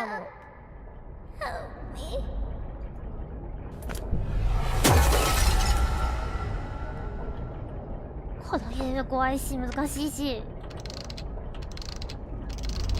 お、なんか変な動きしてる、変な動きしてる。 D6744, nicely done. Hold on. The outflow of energy of SCP-239 has subsided and is now beginning to dissipate. We have regained control. Just hold on. Again, a job well done. The synapse is now ready to be disconnected. Can you just hold the fuck on and listen for a damn change? What's the matter? The problem hasn't yet been solved. She's still lost deep in her mental anguish. That's not our concern. The crisis has been averted. Innumerable lives have been saved. Your mission is complete. My mission's not complete until she is stable. Compassion in times of desperation leads only to the destruction of yourself. 3 minutes. You owe me that much. For all this, you owe me. I can enter her subconscious and fix this. 3 minutes. Very well. I'll disconnect the synapse in 3 minutes. If you're not back, then so be it. I will show no compassion.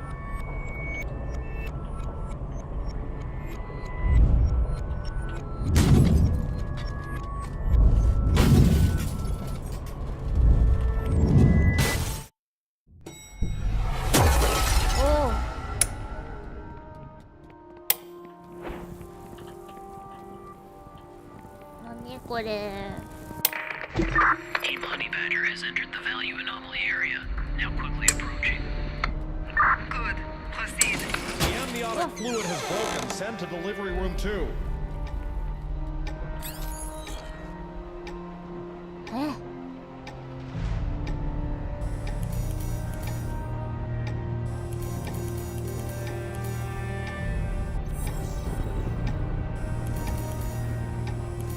あ、難しい。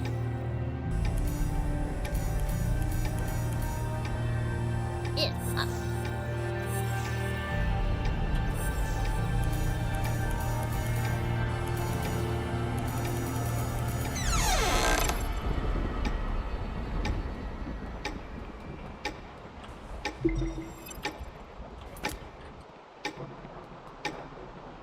What's going on?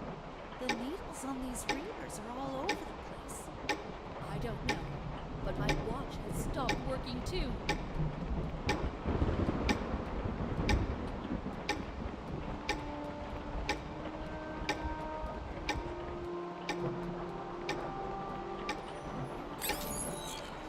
Wow.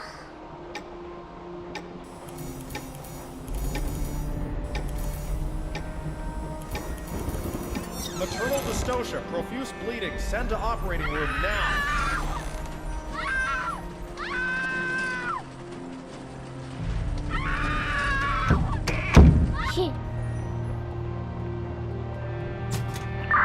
Value fluctuation increasing. Team Honey Badger target. Why? Hemostat. Jaws. Target confirmed. Containment operations ready. Excellent. Operation Witch Hunt commence.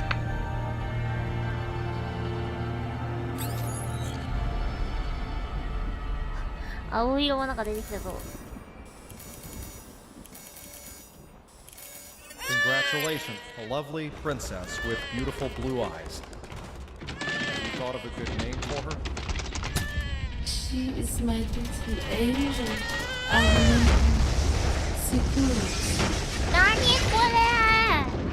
Target SCP-239 has been contained. SCP-239!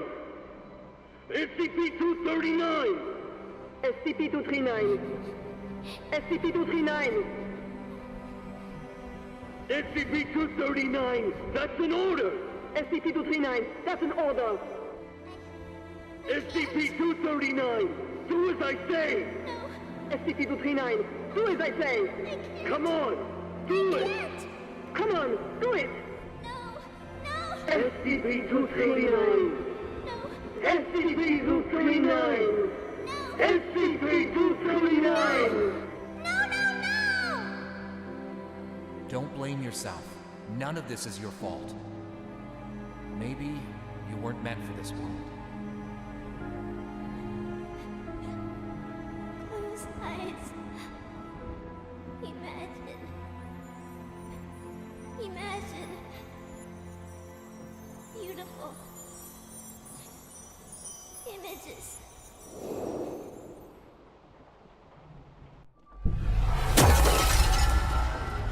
The robin says, the home I want, my home is squishy all over. With shiny warm lights and no more cold steel. Filled all the way with beautiful star stickers. And colorful lights everywhere. Everywhere I go, they twinkle like little eyes. So many good books with the cutest animals inside.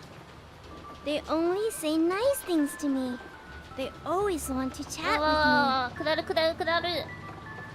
So many beautiful decorations. Soft beds, mountains of toys. I can play all day, anywhere I want. I'll have my favorite toy. Beautiful carousel. I'll ride, and it will take me anywhere. There, I will not be yelled at. I will not be punished. I can sing as much as I like. わあ、このぬいぐるみもふもふしい。I hope so much to live here forever. My home. Seguros' home. Oh.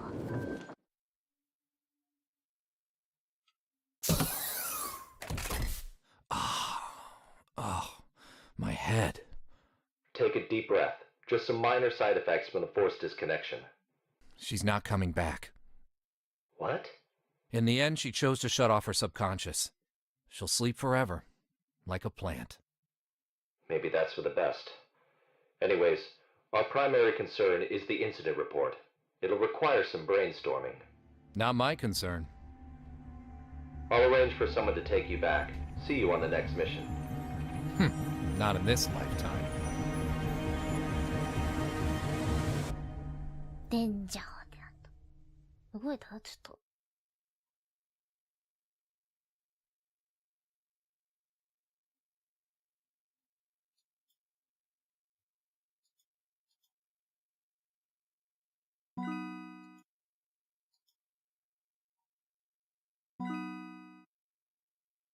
8歳。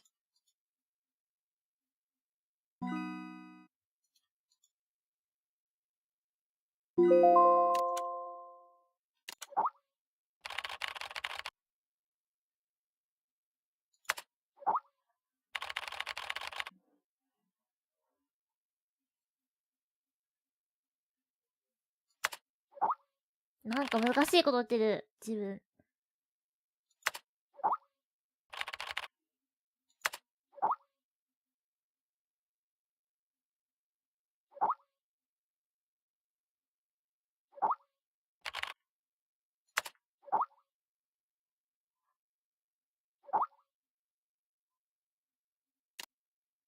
不明な連絡者から。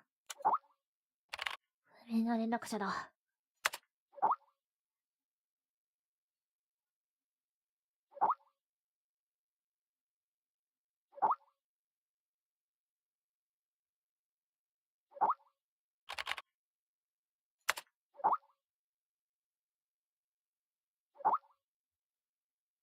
準備運動。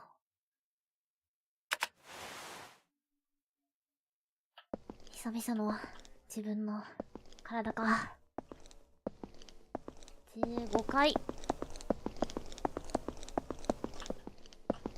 レディーですか。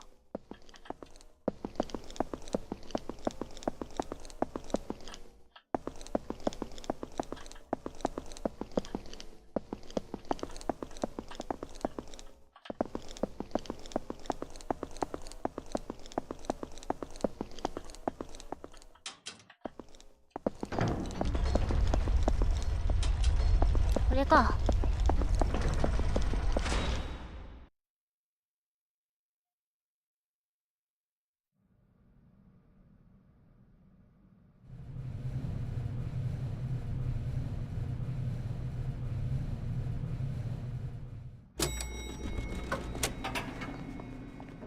仕事の連絡を待つ。いや、どこ？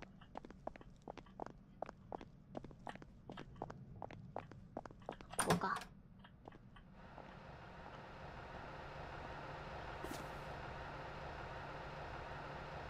なにこれ。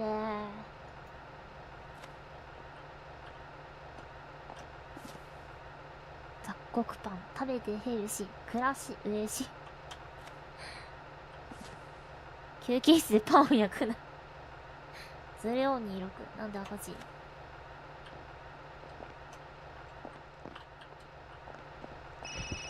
はい。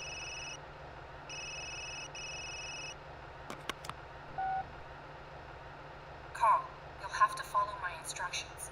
Do exactly as I say. There is an access card on the desk. Take it and exit through the door on the other side. The passcode is 0426. Find room B426 and run the program on the computer.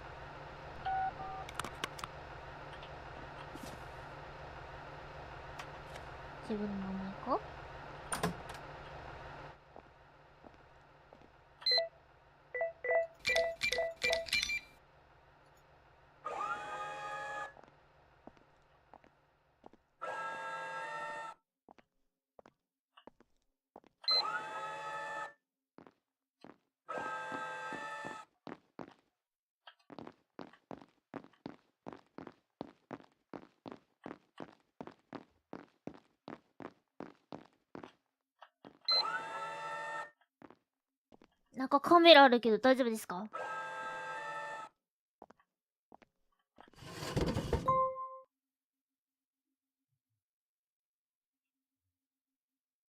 あれ？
何が始まるのですかこれは。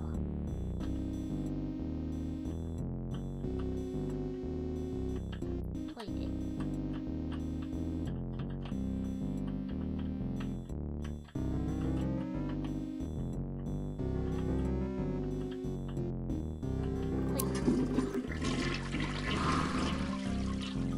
誰かが喋りかけてる。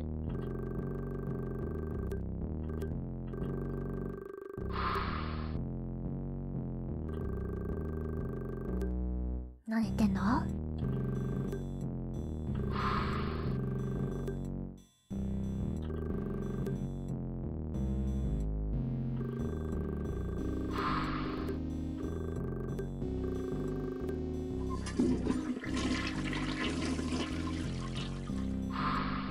誰か来た。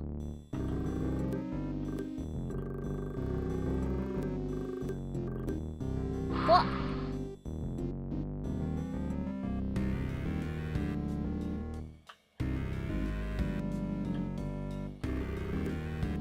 俺に近づくんじゃない？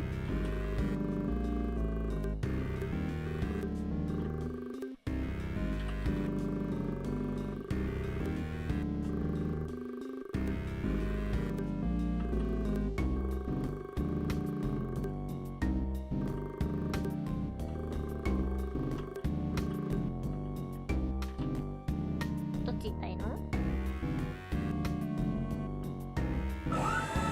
おー。何ですかこれは。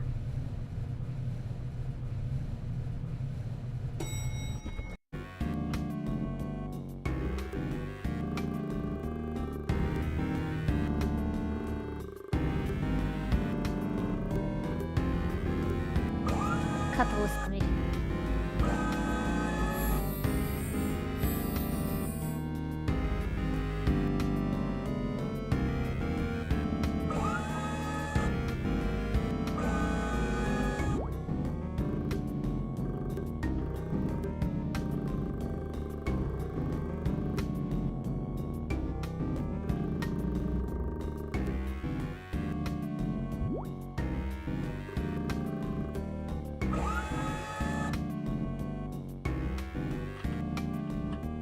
なんだこのゲームは。消毒。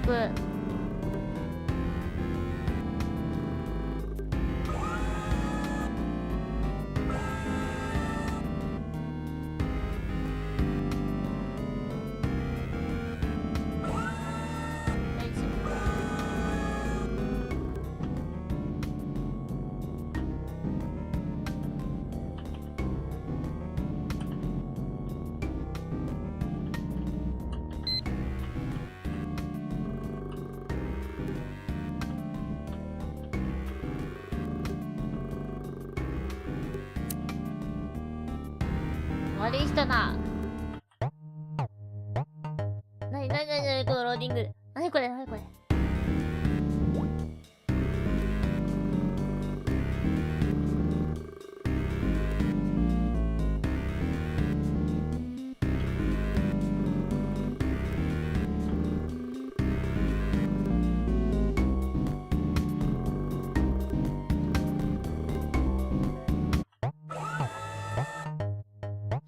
けるんだろうか。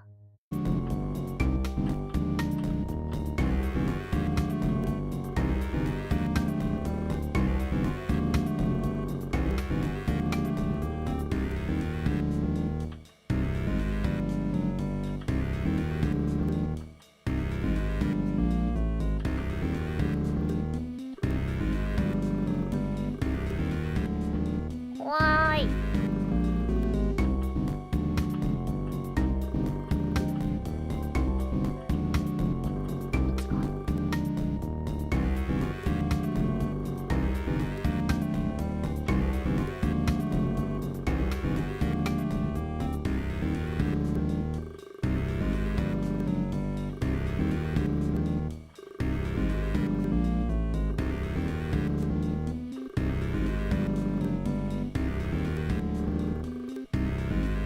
充電。わあ。うわあ、どうしたのって。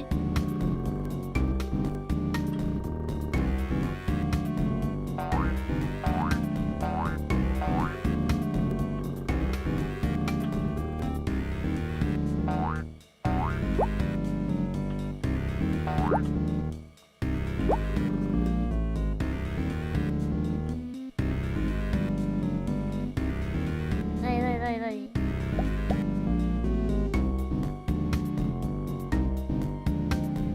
2つを選ぶ。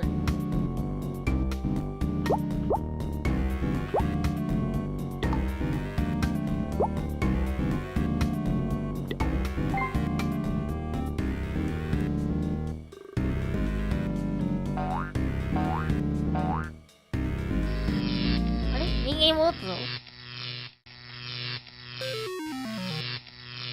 死にました。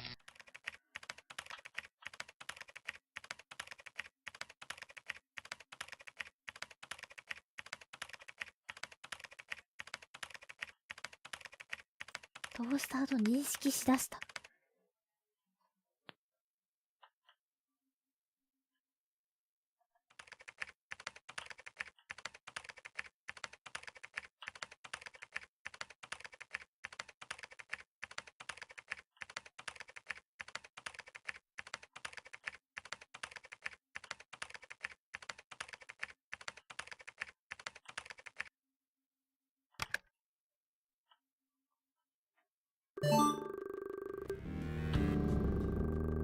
今度はこの人か。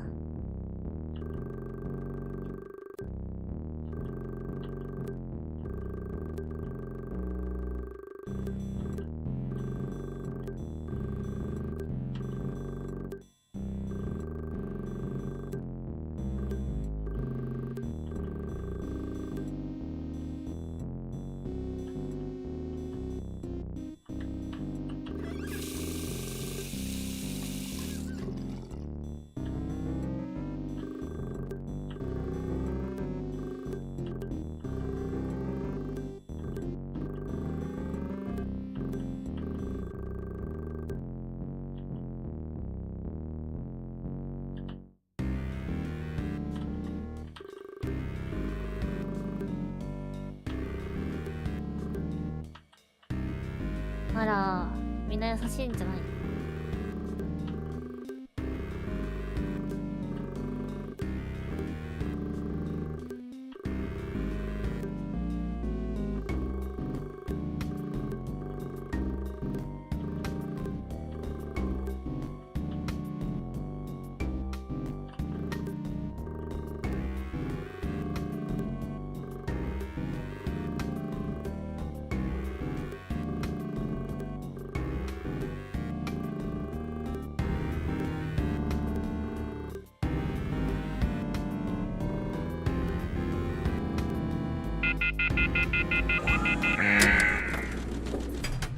なんだ言ってはいけないことを言ってしまったってこと？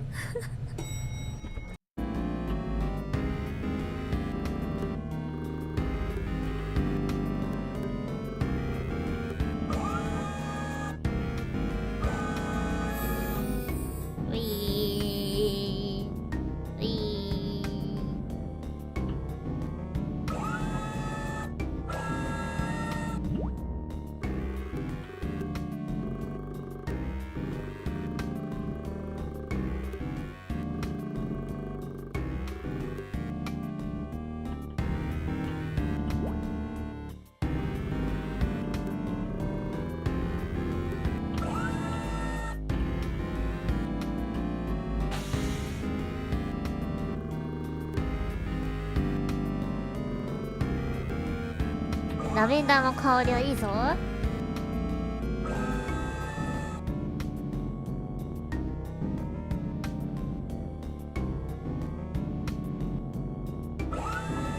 またトースターだ。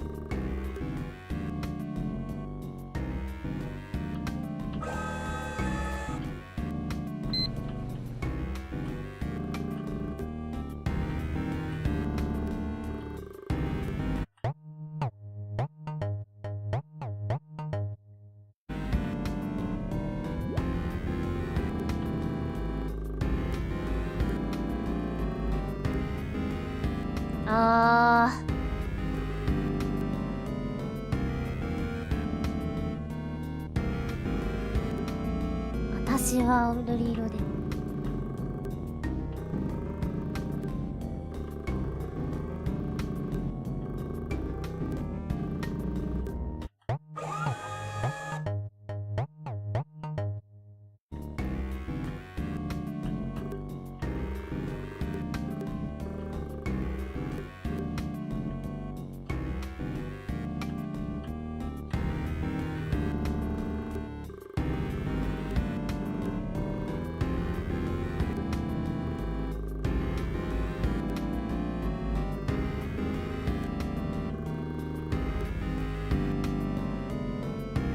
女に好かれてる。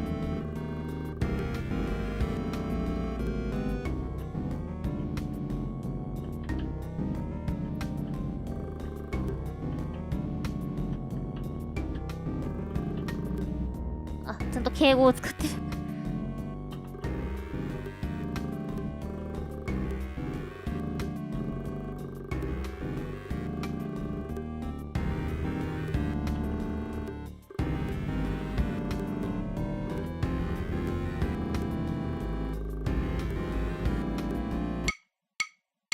わあ。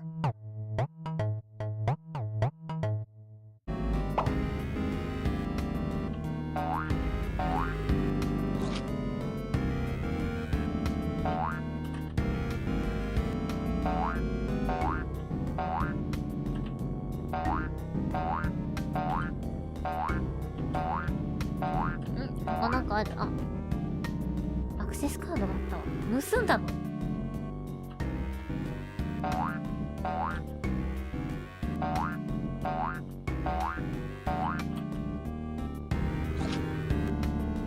めっちゃパンを食べる。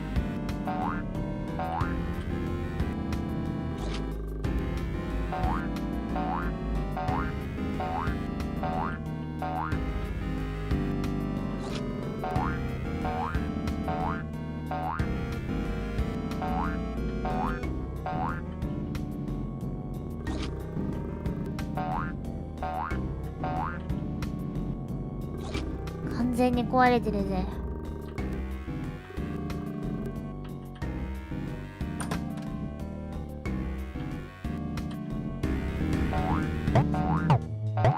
うわ。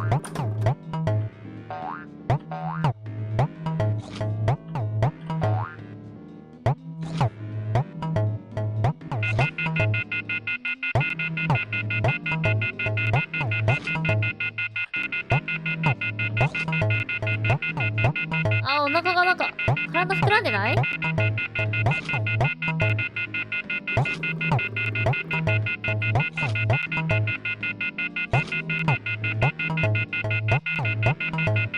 やばいことになっている。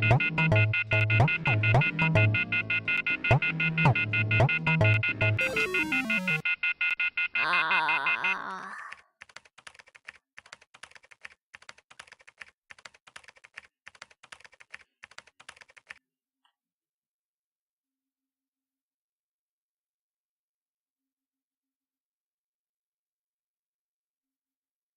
16キロ。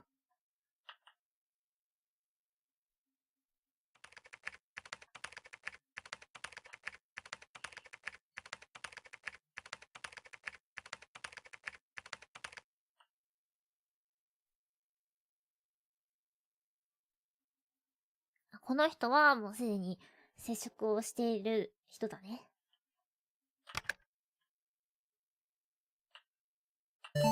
あ、違う、これからか。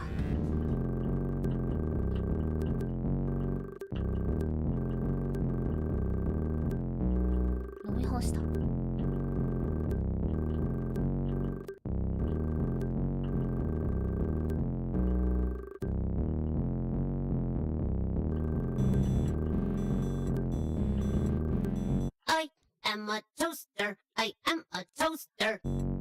I am a toaster. どうしたどうしたどうしたどうしたどうしたっ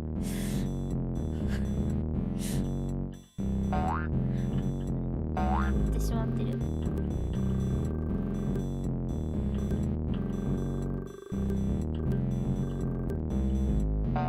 難しい。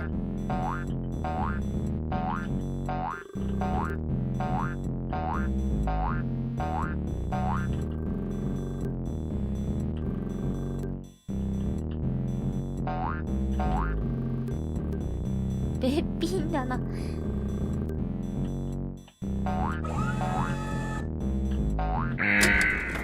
もうやばいよこの人。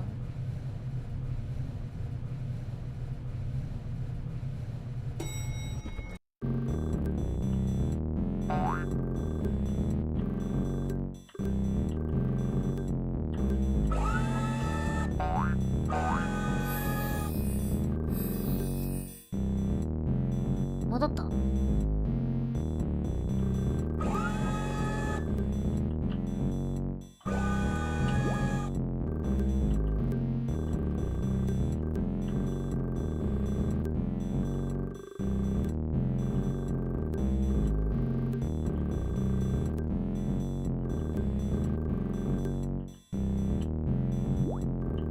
あ、いけないか。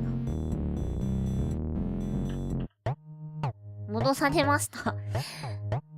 謎です。I am a toaster. I am a toaster. I am a toaster. I am a toaster.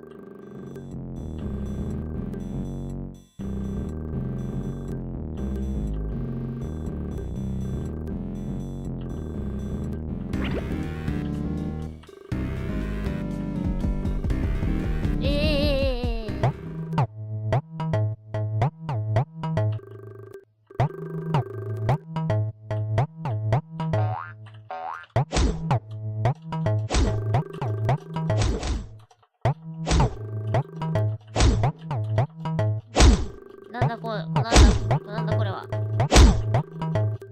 攻撃の時だけ人間に戻す。てか、いや、いっぱいすぎ、いっぱいすぎ。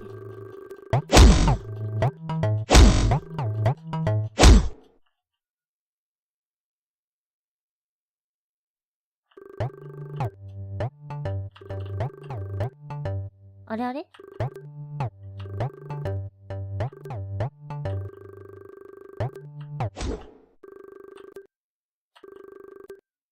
I am a toaster. I am a toaster.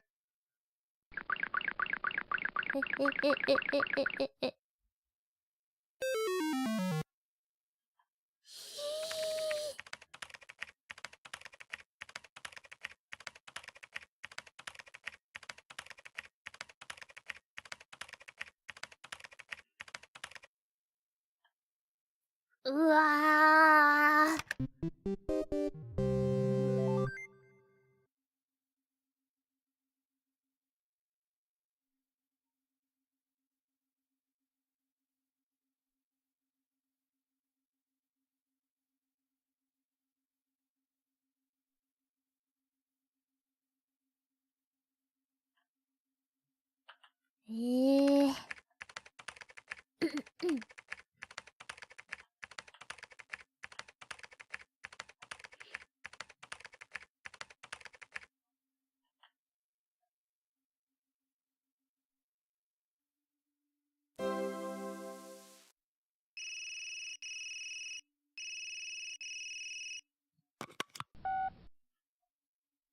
Carl, next comes the final choice. 選択？ There are two doors in front of you, one red, one blue. If you want to give up and leave, go through the red door. The past few months will have been like a dream. You will remember nothing after waking, and this road will end here. You go through the blue door, you stay in Wonderland, and I show you how deep the rabbit hole goes. Leave, or stay. The choice is your own.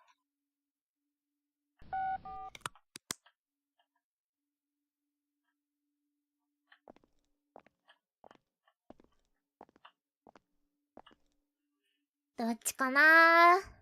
どっちかな。青かな。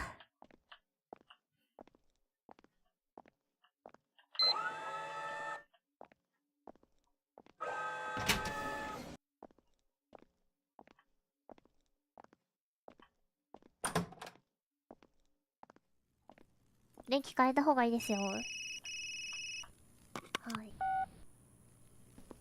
Good job, Carl. I'm glad you made it through. Have you ever felt like there were memories in your head of things you never experienced? Whispers of people you never met?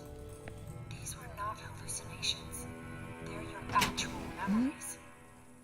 Carl, you are not a rookie at all. You are a member of Mega 5. You always have been. My name is Marion Wheeler, Captain of Mega 5. Welcome back, Gardener Carl. Now, we need to talk about 55. なになに。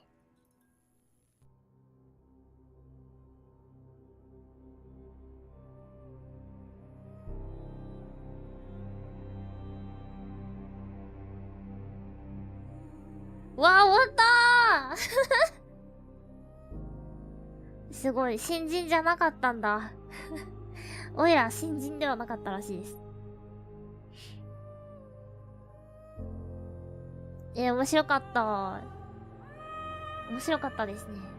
どうでしたか、皆さ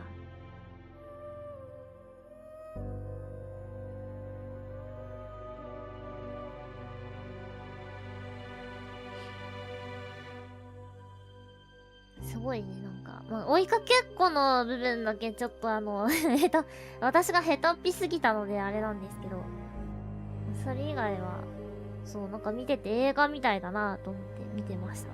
なんか短編の映画を見てるみたいな感じ。で、なんかこう、なんて言うんだろう。この、毎回、ちょっとゲーム性変わるというか、最後なんか全然違ったんだけど。さあ、話は難しいと思う。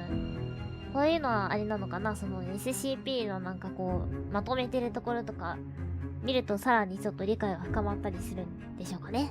多分。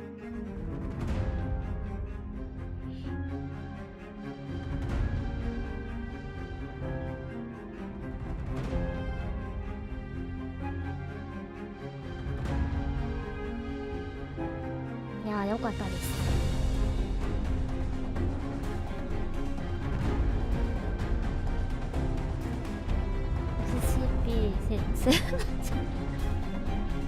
その SCP いるのレイチャさんありがとうございます。すごい SCP がなんかいたいました。お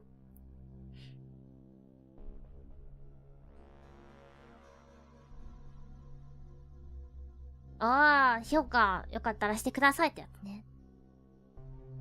私なんかこういうやつのなんか、評価とか口コミとかするのすごい苦手なんですよ。なんか文章にするのがすごい下手くそで。いやでも良いゲームでした。皆さんもね。ちょっと途中ね、なんだろう、操作してるところで、いろんななんか、読み物とか、あと、なんか、ファイルをこう、なんかこう、操作するみたいな時に結構文章があったと思うんですけど、まあ、あの辺とかね、気になった人とかは、買ってみてください。最後の SCP-055 は、反ミームオブジェクトだから、主人公は全部忘れちゃってた。反ミームオブジェクトとは何でしょうかそうか、記憶を全部失ってたってこと？それとも自分で忘れたってこと？はい。というわけで終わりました。あ。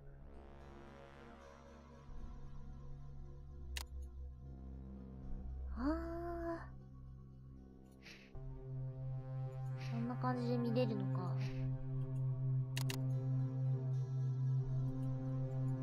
あれ？でもあと4つあるよ。あと4つなんか空間がありますが、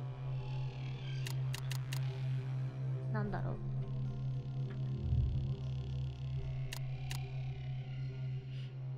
続編出るのかな。それか、こう、なんだろう。DLC 的なものが追加されるのかもしれませんし、もうされているのかもしれません。なんか、だいたい前回と合わせて4時間くらいだったかな、おそらく多分。はい。なんか、怖いところもあったし、面白いというか、不思議な体験をできるゲームだなと思いました。怖すぎずって感じかな。どうしてもちょっとチェイスのところは怖すぎた。なんかビリビリの、なんか変な人とか、あとは、まあ、前回の、超高速で、なんか、教会じゃない、劇場のところで、あれが一番怖かったかな、でも。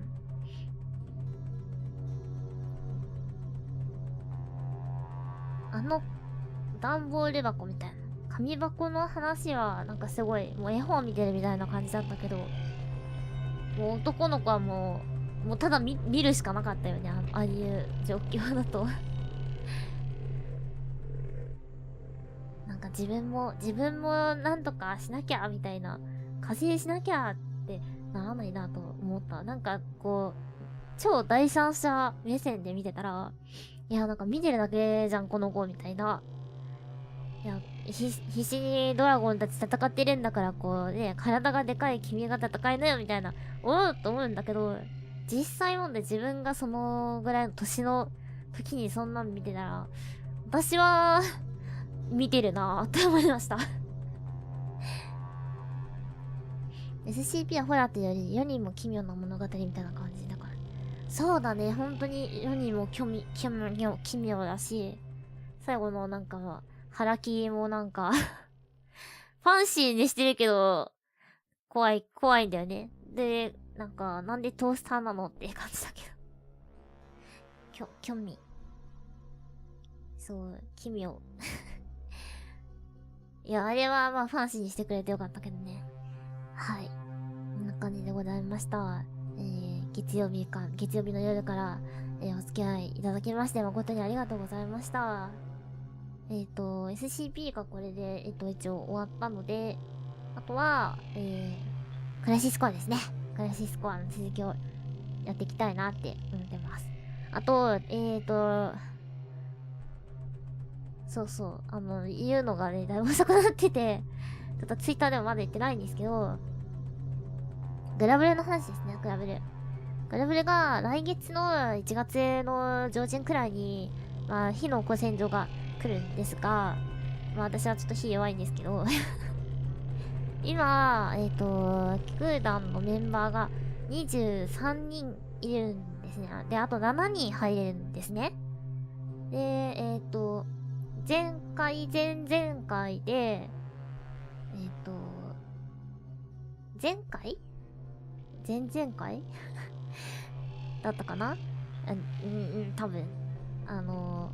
なんか、毎回こう、一から募集してたんですけど、結局全然定員以内に収まってたっていうのがあったので、一旦、その7人の枠で、まだ、段入ってなくて、みたいな。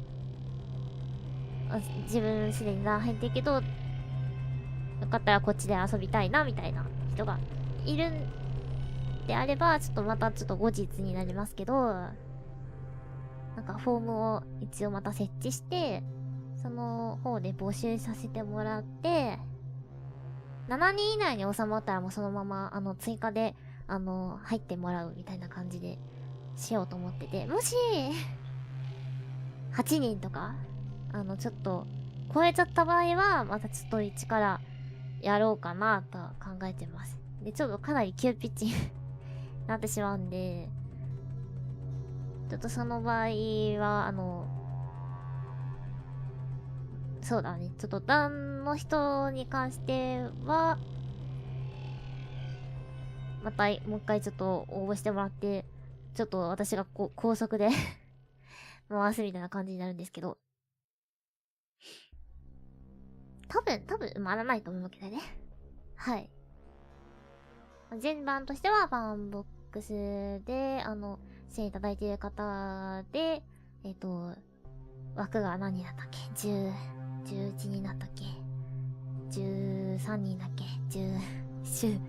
?14 人だったっけで、決定して、で、残りの方を、追加の方も含めて、また抽選というか、っていう形にしていきたいなと思っております。はい。多分大丈夫だと思いますけど。シラシスクライシスじゃないね、次回は。クライシスコアだね。はい。こんな感じでございますかね。またちょっと近いうちにツイッターとかで、お知らせできたらなと思っております。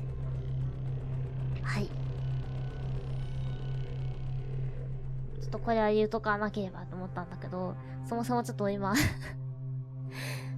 グラブルに興味ある人が見てるかどうかもちょっとわかんないですけど、はい。そんな感じでございました。11時ですね。明日もお仕事や学校などあるかと思われますので、ゆっくりお休みくださいませ。それでは、おつりふおやすみバイバーイ。